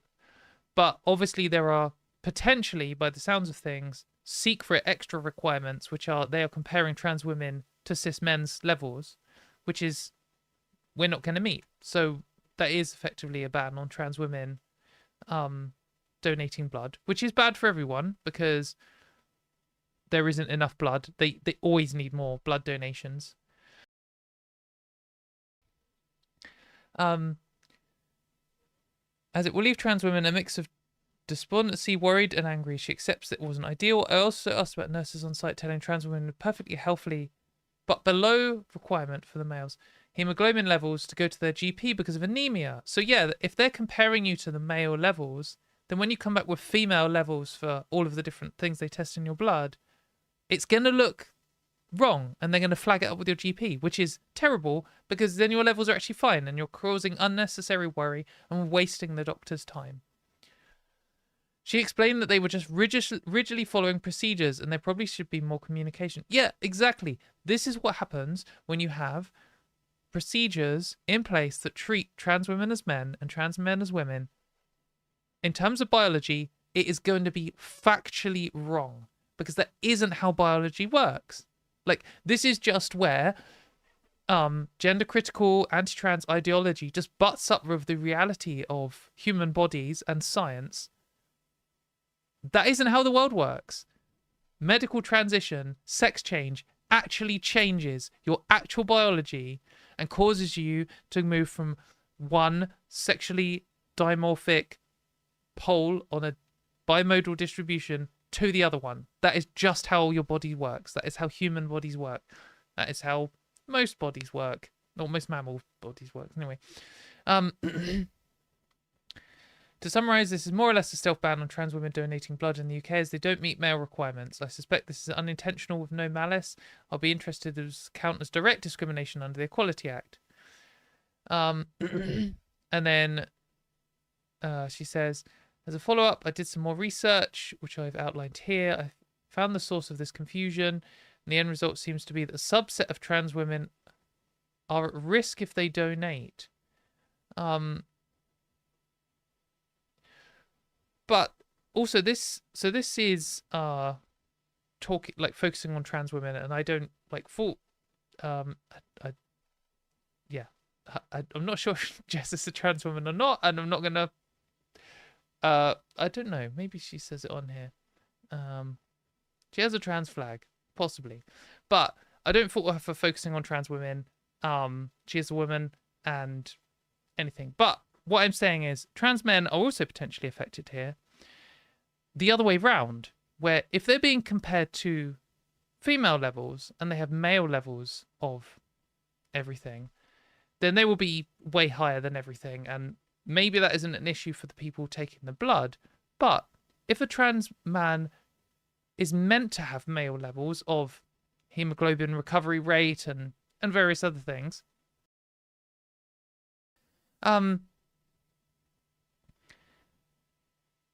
then, and they actually don't, like, if they are, so what was the level? Is this 135 gram per liter? If they were meant to have this value in order to be healthy, but it was low, like too low for an average man, to the point where they would be flagged up and told that they need to like get help from the GP, which is what they're doing to trans women who are healthy and don't need help. If they should be flagged up as low, they won't be flagged up as low because they will be compared to the female ranges, and then they might be in the normal range.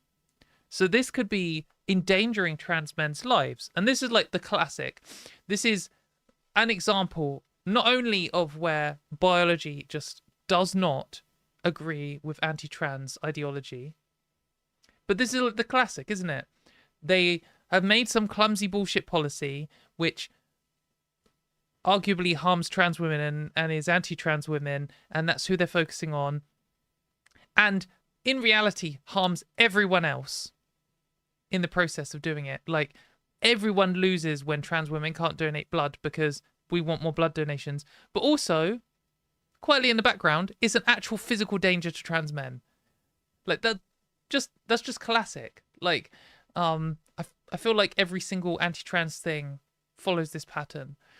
But I wanted to talk about this because I think we need more policy information than this. I'm going to send them an email or call them. I think I couldn't find where to send an email. I will call them and do a journalism when I have time.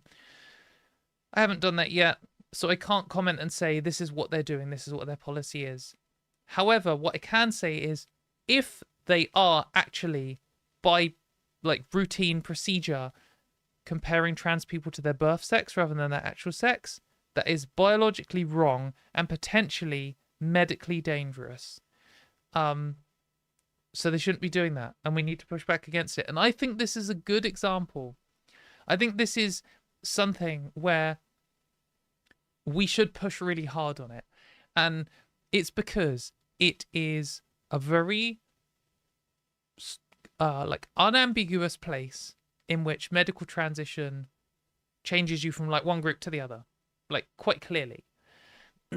And you can just measure it on a like thing. It's not about like appearance or like requiring people to compare genitals or anything like that. You can literally take a blood sample and look at the numbers, put it on the chart, and you can just see that trans people have changed sex in that regard. And it's for everyone's health. If we're saying they're preventing trans women from donating blood, look, there are a bunch of trans women who have like the universal donor blood type. And why are you stopping them from donating blood? Completely ridiculous. Like, just harms everyone. Especially if it's from clumsy policy. And we should push on this kind of stuff, because if then the NHS has to concede, oh, actually, yeah, we should be comparing people to their actual sex rather than their birth sex, then you're like, great, that's benefited everyone. There is no real room here for anyone to say defending women or defending gay people or think of the children, which they will say anyway because they always say that. But like, there's no even space for like a bad faith argument here because it's literally just like we should be helping people get blood who need it. And if they change that, then it's like, well, why would we have the correct science in one place and science denial elsewhere?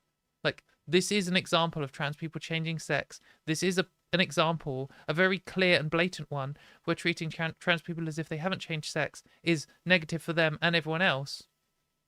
So we should make more noise about it. So I will investigate further. Sorry that this isn't as conclusive as I wanted. I just did not have time to do a journalism. So sorry. Shout out to Jessica for doing more of a journalism than me. And this is something which you could do. Maybe you could call them up and find out and try and get their policy in writing. We don't just want descriptions of phone calls. Not criticizing Jessica, but when you get it in actual writing in an email on their website, then it's much easier to push back against. We can give actual examples. We can lobby them. Anyway, that's where we should go with this. Right, before I go any further, let's do some super chats if there are any. And if there aren't, that is totally fine. But I'm just making a point of not forgetting them. Let's see.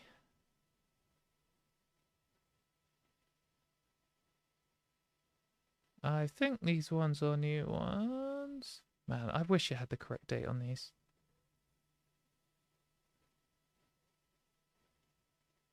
Poppy. Right, okay. So I think I didn't read out this one last time. $10 from Scotty Orange. Maybe I read this one last time. Can't remember.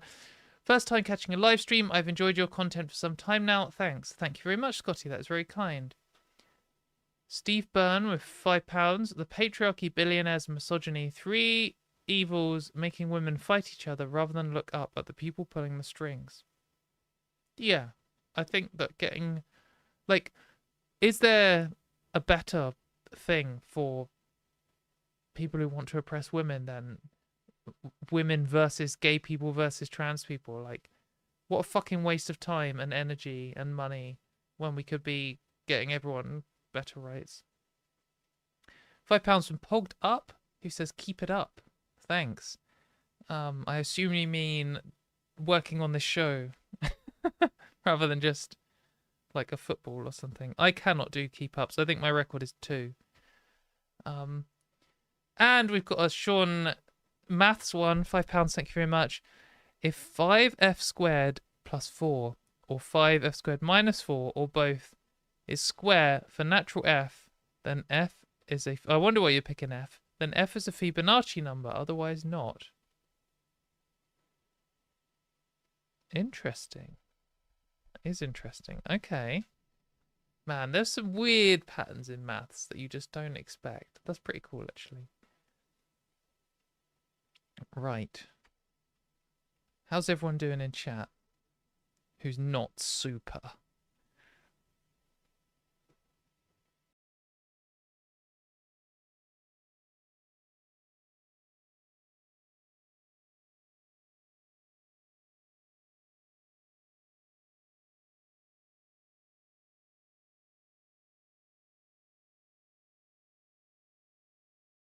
We're doing Budapest Pride next. I thought I'd keep it for nearer the end to be positive, but it's been quite positive all around this one so far. So, but we're absolutely covering that because we just need to look at those photos.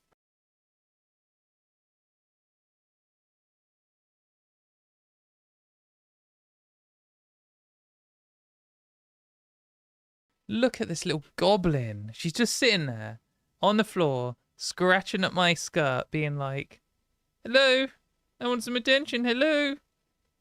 Hello. Attention, please. I'm just going to shred your skirt. Thanks, Pop, but it would be nicer if you just jumped up and sat down. How about you just plonk down, huh? Go, whoop, plonk. Perfect. Now just stay there. Don't run off.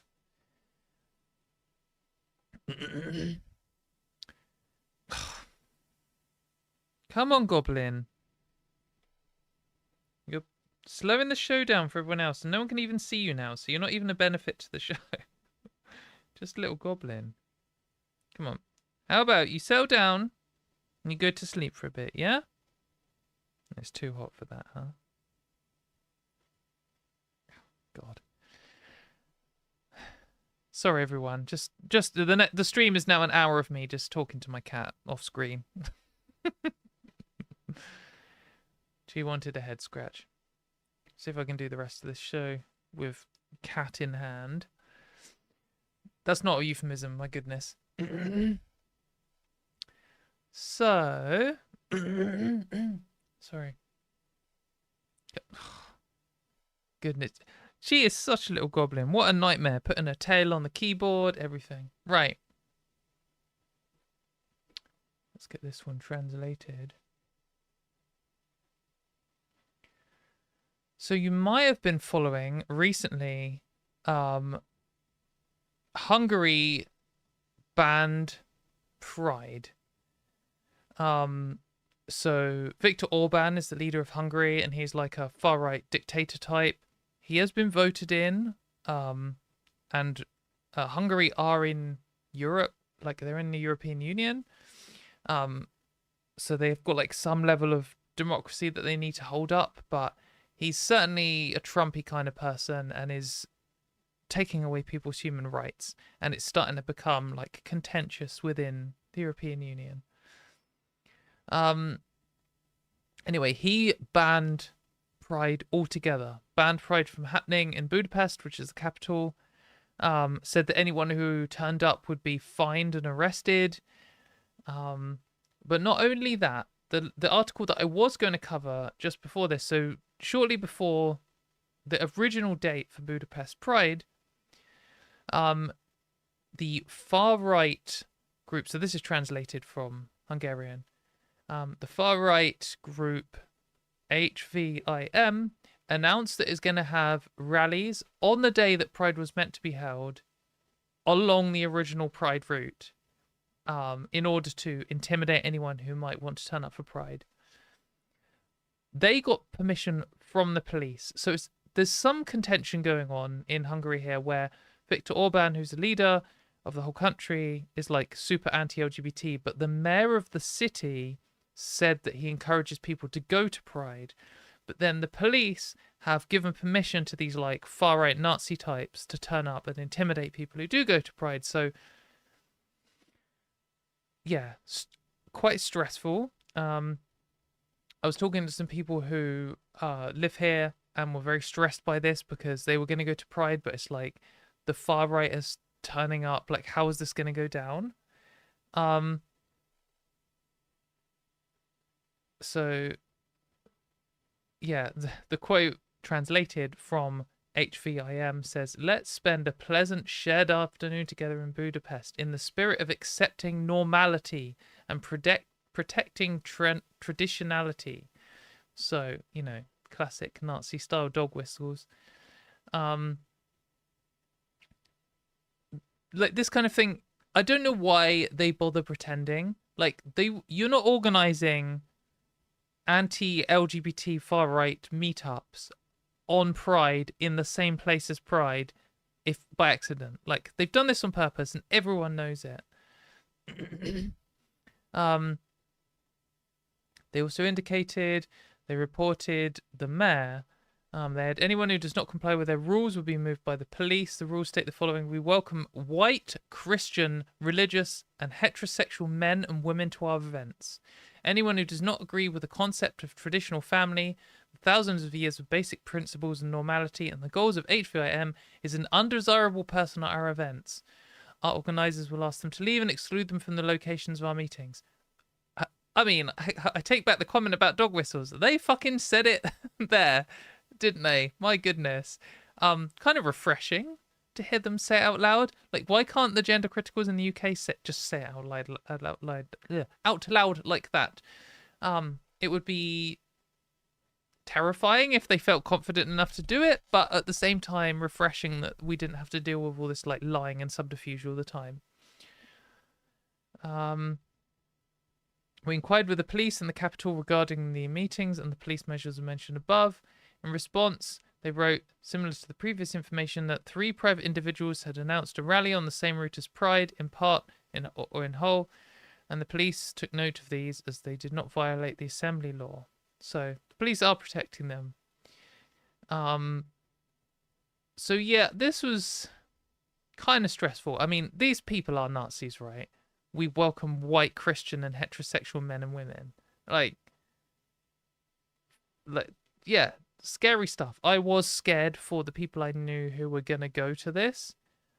So just kind of setting the scene. So this was before Pride happened, and I wasn't sure how it was gonna go.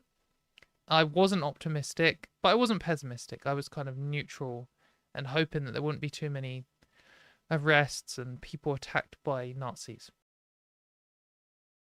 Well, if you haven't seen what happened, you're in for a surprise and a positive, amazing one. So, an insane amount of people turned up to Pride. Oh, sorry. Yeah, an absolutely crazy amount of people turned up to Pride. Just look at how many people there are here.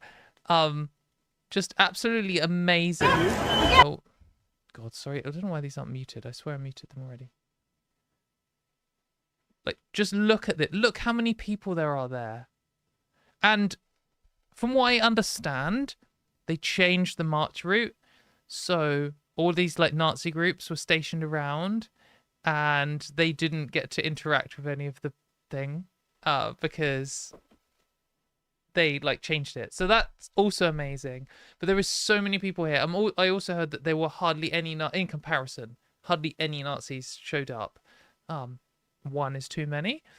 But just like incredible scenes here of how many people were like, Viktor Orban has banned Pride and threatened to arrest people and fine them.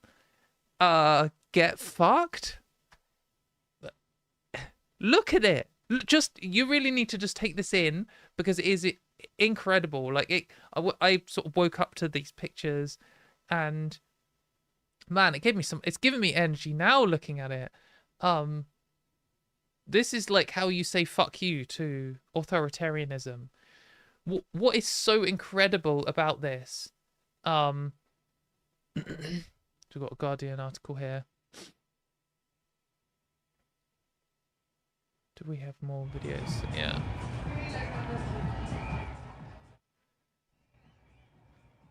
Like, what is so incredible about this is that if people were too intimidated to come and it was a small event or no event at all, or it was outnumbered by the Nazis or something, then Orban would have won. Oh, we got some interviews. Okay, let's listen to these interviews.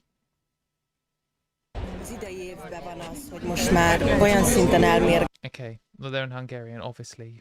Absolute idiot. Let's read these interviews. So she says, it is this year that the situation got so toxic in Hungary, including in Budapest, which is the capital of Hungary, that now we need to make our voices heard a little more loudly. A little more loudly. I saw estimates there was like 200,000 or 250,000 people turned up. Pretty crazy. Definitely peacefully, but we need to be present and we need to be out there. This is about much more than about homosexuality. True. It is about resisting authoritarianism, about equal LGBT rights in the first, but more than that. That's the correct way of phrasing it. Well done. This is our last moment to stand up for our rights. Because, yeah, like, the classic situation is with these dictator types is they clamp down on one minority's rights as a way of squeezing through the oppression, and as soon as they've established the principle, they roll it out to everyone. I mean, that's exactly what has always happened. It's the same pattern every time, and everyone should know about it because people walk into this bullshit otherwise. But yeah, what the reason why this is... Oh, good, we've got another interview. I think this is outrageous because the right to assembly is a basic human right. True. And I don't think it should be banned. Yeah, just because someone does not like the reason why you go to the street, or they do not agree with it, you still have the right to go and do so. Not everybody has to be there. It's not mandatory. Maybe it should be. Oh yeah, the government had also threatened that it was going to have facial recognition software. So they're going to start recording who was at these prides. Fine them €500. Just quite a lot of money. So, but yeah, the reason why it's so important to humiliate, or the reason why it's so important for people to turn out to this, is it doesn't just like resist the authoritarianism. It also humiliates the authoritarians. Like the whole thing is that they have power. Everything they do is a show of power, a flex of what control they have. And every time they show their power, they're like establishing it further, and then they're able to show their power more in the future. And this was a show of power. We're going to ban Pride. We're going to let the Nazis show up. We're going to make people too scared to go outside. We're going all in on this. This is like a big deal. We're resisting what the European Union is saying. We're using facial recognition software. We're going to arrest people. And it absolutely fucking failed. They got eradicated. Again, like a 250,000 people was one of the estimates I saw. 200,000 people showing up. It's not like they held a pride parade and it kind of went ahead anyway despite protests. This is like, this has completely swamped them. And it is humiliating for Viktor Orban because it's shown that he doesn't have the power here. Like, far from it. He has absolutely no power here at all. And not only is that like uplifting for me and hopefully for you, it's like crushing for him. And these people, like authoritarians, always have very low self-esteem and they're very upset when they're humiliated. They can't take it. They can't they dish out a lot and they cannot take anything back. Like, you know, he's absolutely fucking raging at this, which is just amazing still. And it makes them like it takes away their power doing things like this, just showing up. So massive congratulations to Hungary for showing up and pushing back against this guy. And I hope this is the start of the end of Viktor Orban's reign of terror, and that they vote him out as soon as they can, if they can, and if not, they chuck him out. But yeah, just again, look at some of these pictures. Look how many people that is. I was like amazed that that bridge could even hold that many people. I just worried about it falling into the river. Yeah, just so good. There are just so many people. I wish that I could have gone to this. I've never been to Hungary. I've always been a bit nervous to go because of how anti-LGBT it is. So they've missed out on my tourist money. But seeing how gay it is, maybe it is safe to go. Yeah, just incredible stuff. Something that Alejandra pointed out is that the American coverage of it, so if we just look at this, so this is from the New York Times, saying, unable to find any marchers performing lewd acts or any evidence of the bacchanalia the government had been warning against for weeks, Mr. Orban's media machine focused on the traffic jams and minor scuffles caused by the march. Chaos at Budapest Pride read a banner headline in one of the newspapers, a media outlet that serves the version of the Soviet Communist Party newspaper. Mr. Orban, a populist nationalist, has long cast Hungary as a bastion of conservative values, besieged by woke forces in the European Union and the United States, trying to distract attention from Hungary's faltering economy and to rev up his right-wing rural base. A really good, perfect analysis of what has happened, right? There was a big protest. They couldn't really... They were lying about it in the first place, saying it was bad for children and stuff. They couldn't find any examples of that, so they then focused on things like minor traffic infractions and stuff, because they have to generate fake outrage. And then pointing out that the media is basically state media because it blindly defends this bullshit. And then saying it's this nonsense about woke forces in order to rev up the right-wing base. Perfect. So true. Wait, who did this come from again? The New York Times? So, as Alejandra points out, it's amazing how much clarity the New York Times has about Viktor Orban and his crackdown on LGBT people. If only they had it for Trump in the US. It's the exact same political strategy. Like, this is exactly what Trump is doing. And the New York Times, in the case of the Trump situation, they are this, like, blindly backing the state newspaper. And it's exactly the same in the UK. This is what the BBC does. When there was a huge trans rights protest, the biggest trans rights protest in UK history, tens of thousands of people, they didn't cover it at all, and the one headline they did do was statue vandalized because someone had written trans rights on it in like chalk or something. It's the same thing. I don't know why, like, obviously Orban is a bit more extreme than what we have in the UK because he has actually banned Pride and they haven't done that yet in the UK, though Keir Starmer's Labour legit, genuinely within his term could do that. Like, we've seen how far they've moved already. So it's more extreme, and Pride isn't like quite banned yet in all states in the US. So it's a bit more extreme there, but it's the same strategy. Like, when Orban came into power, the first thing he did was strip trans people of their rights. Like, his number one thing. It's been one of his ways of motivating people to vote for him for ages. It's the far right strategy, and the exact same thing is going on in the UK and the US. Hungary is just a little bit further ahead than us. I mean, America's catching up fast, depressingly.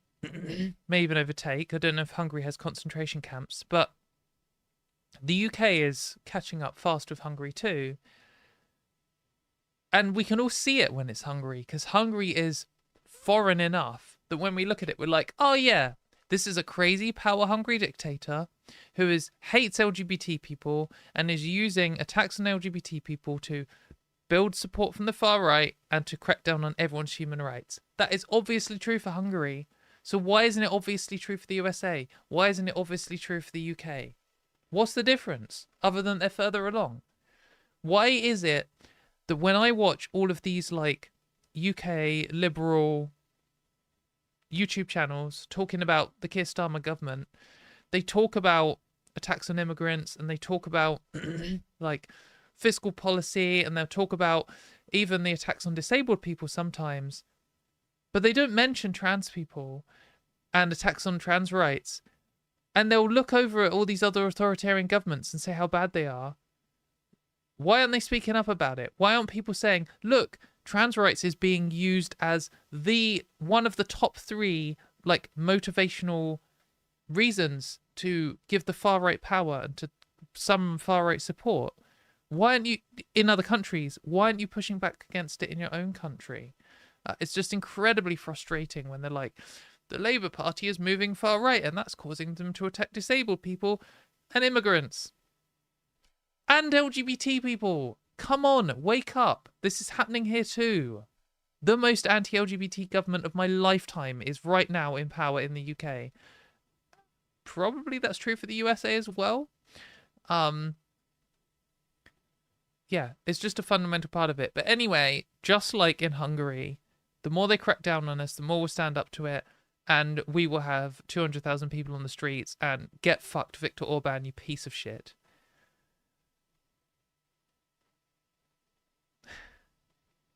Bans straight people from leadership roles and democracy flourishes for everyone. I saw this good, I can't remember who said it, and I can't remember what the exact quote was. But there was like 2 feminists talking, and one of them said, like, men are lucky we don't want to get even. We don't want to get revenge. We just want to get even. We just want 50% of all leadership positions to be women. Because that would be even. And then the other one was like, well, to be even, we need like 2,000 years of only women in power. Then we will be even. It's like, yeah, that is true. Really, you shouldn't be able to, like, the classic conservative thing to do is like, oh no, you've had rights now. Everyone's equal now. So why are you still complaining? No. once we've had 2,000 years of matriarchy, then we can have a neutral society. And then it'll be fair. Right, anyway, let's move on, because my voice is starting to die, and I definitely want to talk about one more thing.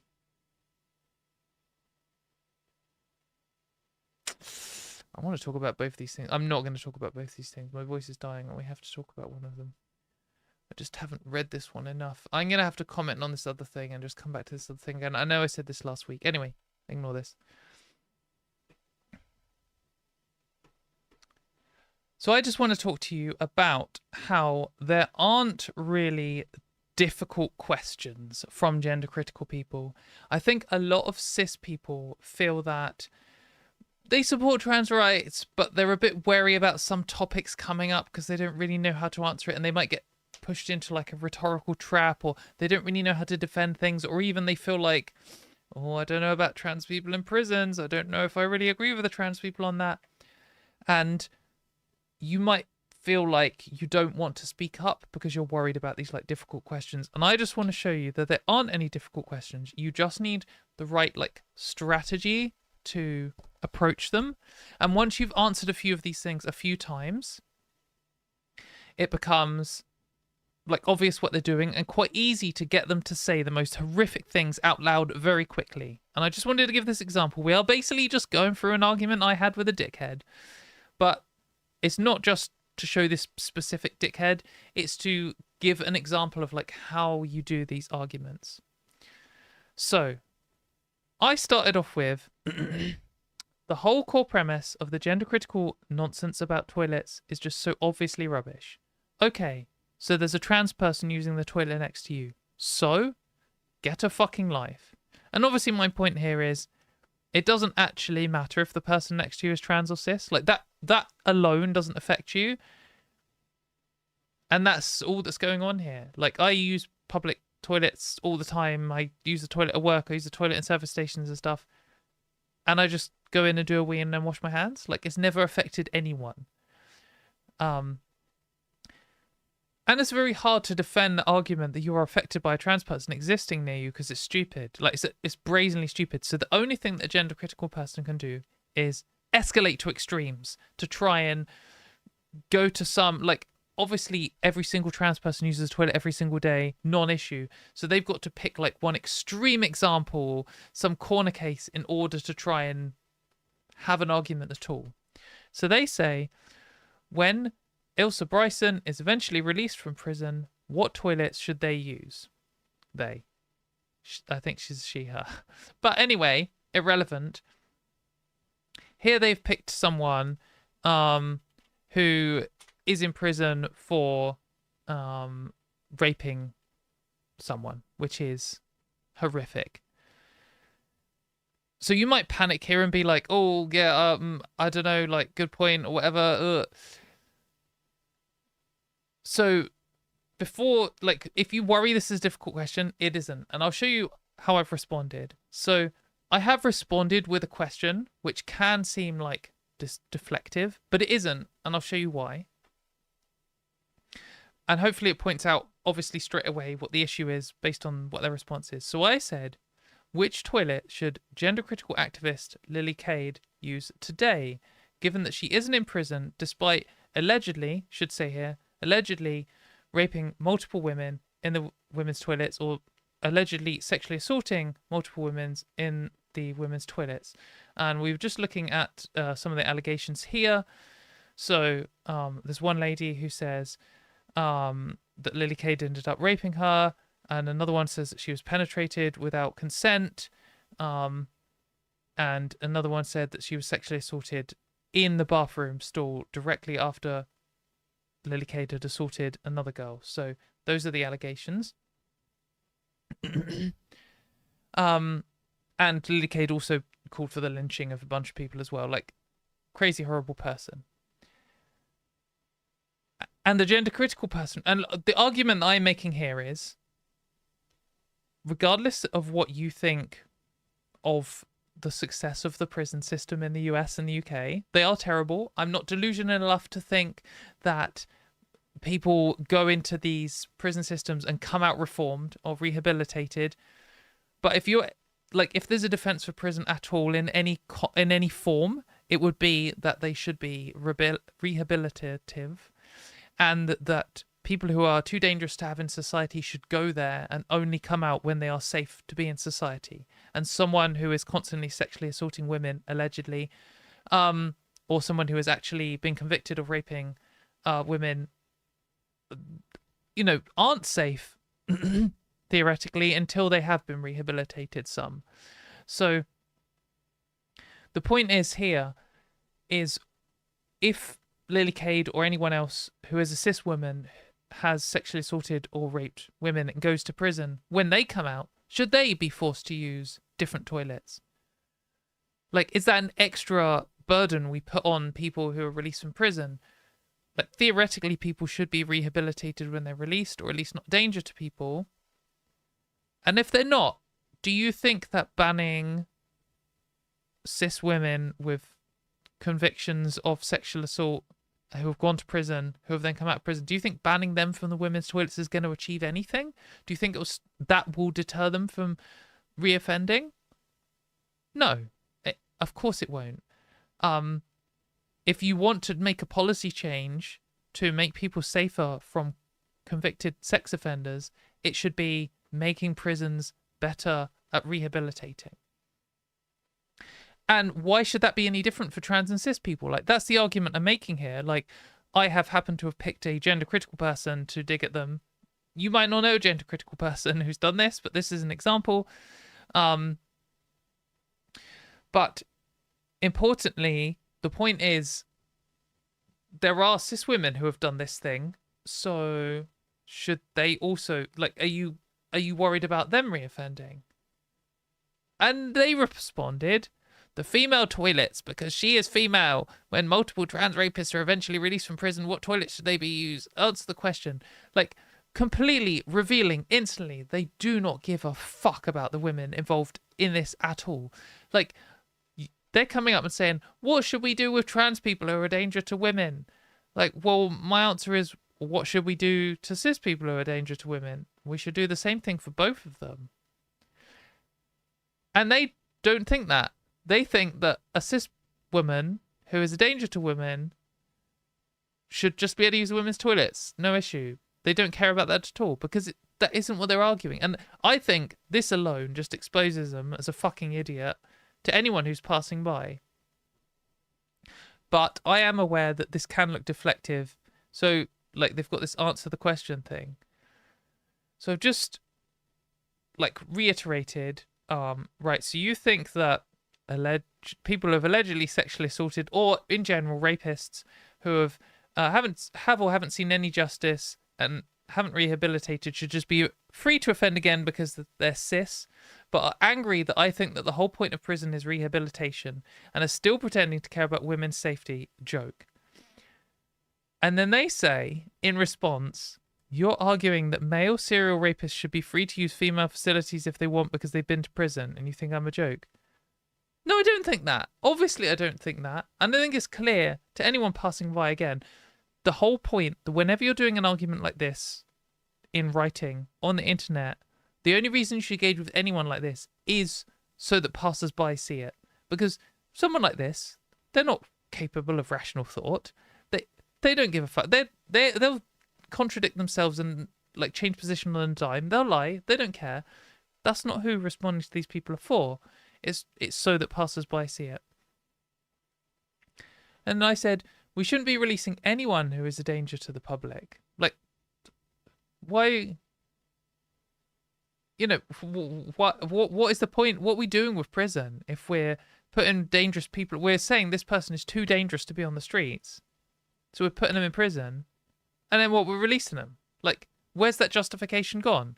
If they weren't too dangerous to be in the streets in the first place, why are they going to prison rather than some kind of rehabilitation centre that's not prison? What are we even doing here?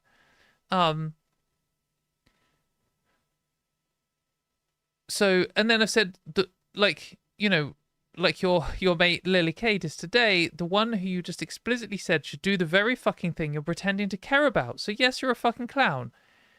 Like, this person has just come in and in 2 basically 2 tweets of me prompting, has just straight up said, yeah, I think someone who is a danger to women should be able to use women's spaces if they're a cis person.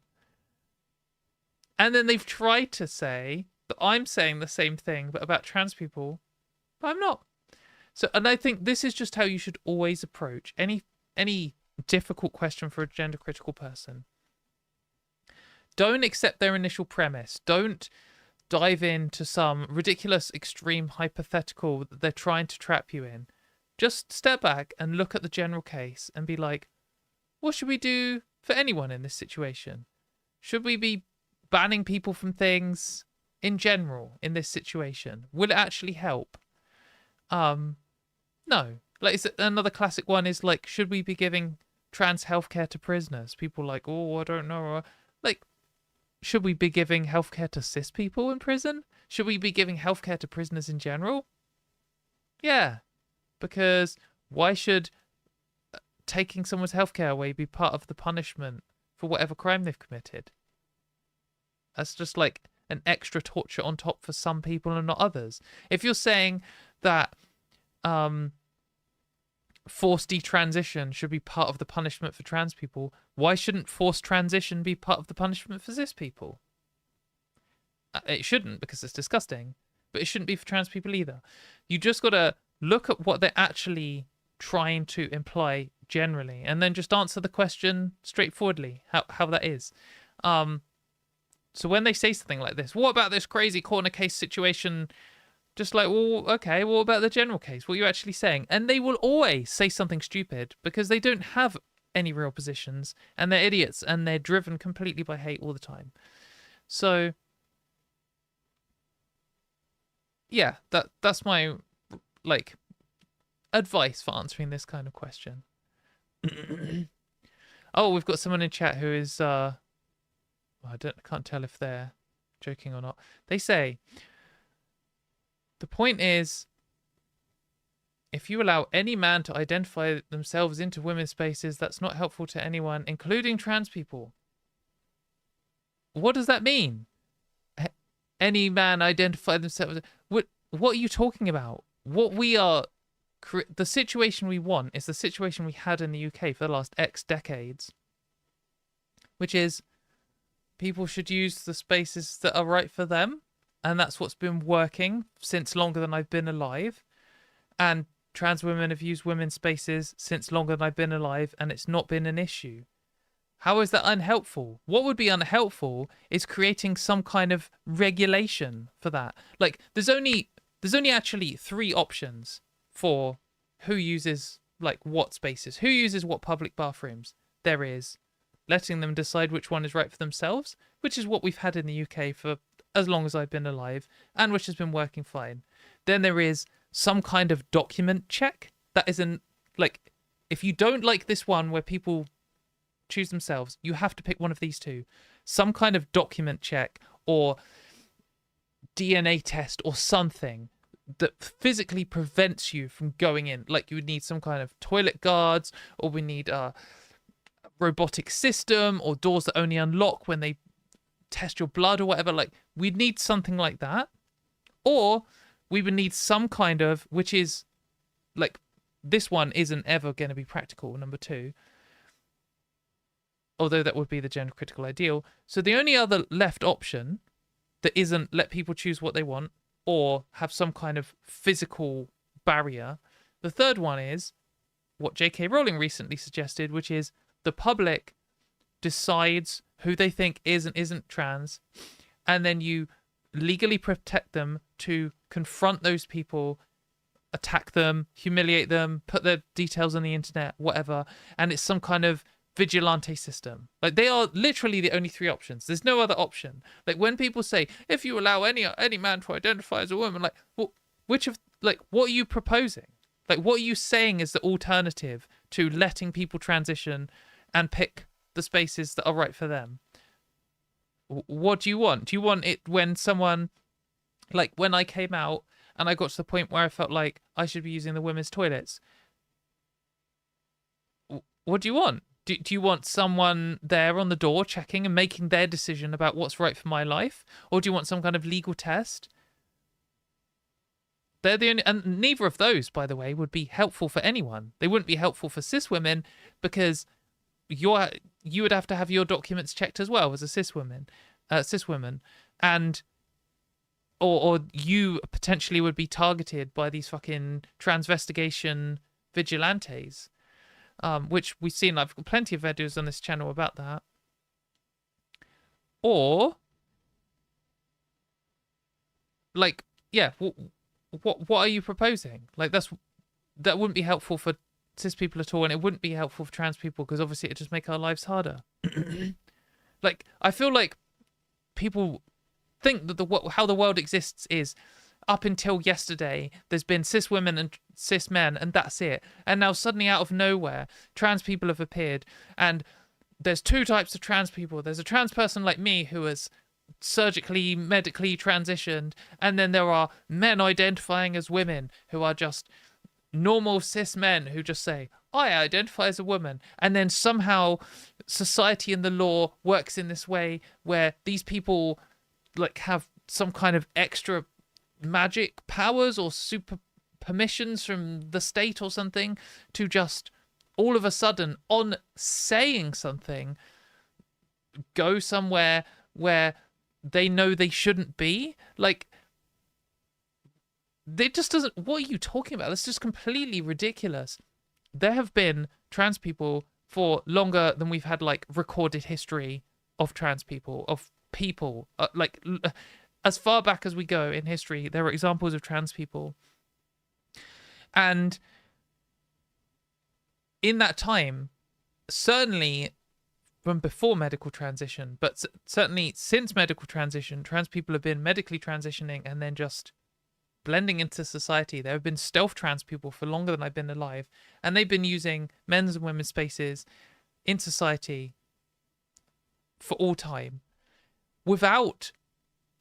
often without permission from the state or without some explicit checks or without anything.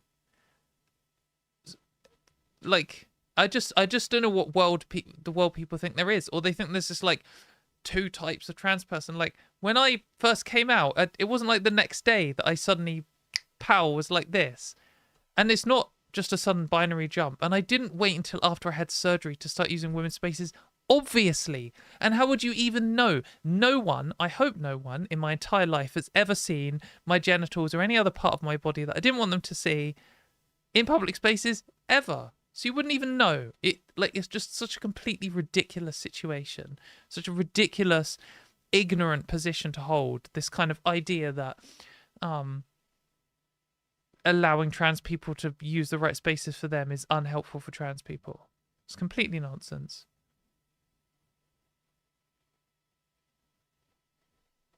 The argument seems to be that because there exist some people who might naturally look like the other sex, then sex-based spaces need to exist based on...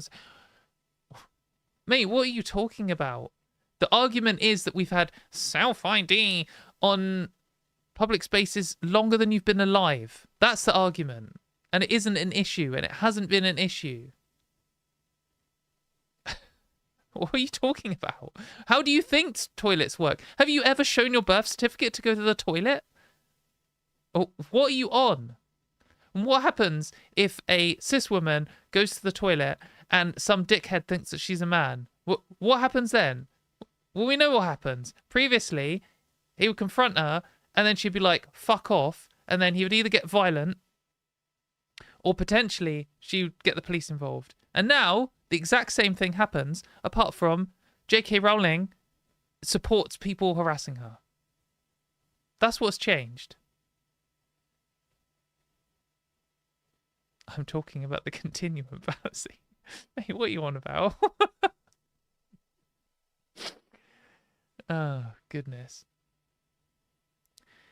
I think you need to work out what a trans person is before trying to engage in any kind of discussion, and maybe think about this for more than 5 minutes. Go away and think, okay, there was a point at which I was a man, and there is a point at which now where I'm a woman. When do you think I should be legally allowed to use women's spaces, and who decides that, and how do you police it? Because the answer is You don't decide it, not because I'm telling you what I think is correct and what you think is wrong. The answer is, how do you know anything about my life? How do you know how other people are interacting with me? Only I know, at which point I feel that it's much safer and more sensible for me to use women's spaces. That we can't have like some kind of judge. What do you want me to do? Go into a room full of like cis men I've never met and they decide whether that I'm female enough to use the women's toilets yet or not? In whose opinion? And then once they've decided, how are they policing it? Who's deciding that? Are you having toilet guards? Like, come on, use your fucking brain. Come on. Absolutely ridiculous. Yeah, just very dumb. Instead of asking process questions, just let women do it. Let women do what? Use the toilet. That would be great. Wouldn't it be great if women are allowed to use the toilet without worrying that some wacko J.K. Rowling cultist might take a photo of you and publish it on Kiwi Farms? That would be great. That would be the ultimate. And I think if you're implying that we should let women decide which women can use the toilets, firstly, that is circular. Which women are policing which women? Are they all policing each other? And then is it just the biggest mob wins? But also, women are more likely to support trans rights than men. So if you want to exclude trans women from women's spaces, you should have men be choosing who gets to go in and who doesn't. Because they're the ones who are more likely to go and fall on the side of what you want.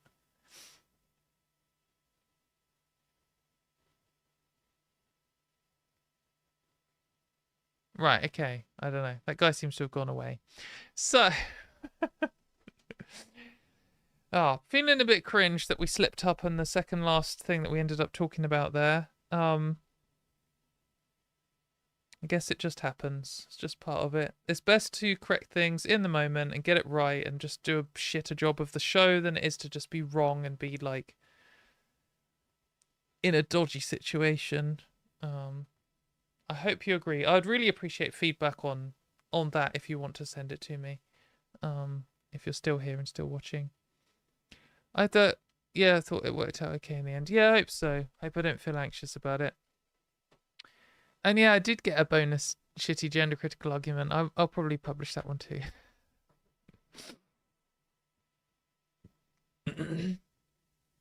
I'm gonna need to take like an angry screenshot of me like ranting at the chat, like like me going off like no. So I can have it as the thingy. Anyway, I should go to bed now because it's 10 to 11 where I am, and my brain needs to switch off. Thank you very much everyone for hanging out. I hope to see you all at the same time next week, 8 p.m. UK time, and stay safe, and yeah, blah blah blah, whatever. I'm not ending it properly. Get fucked. Fuck off. Go to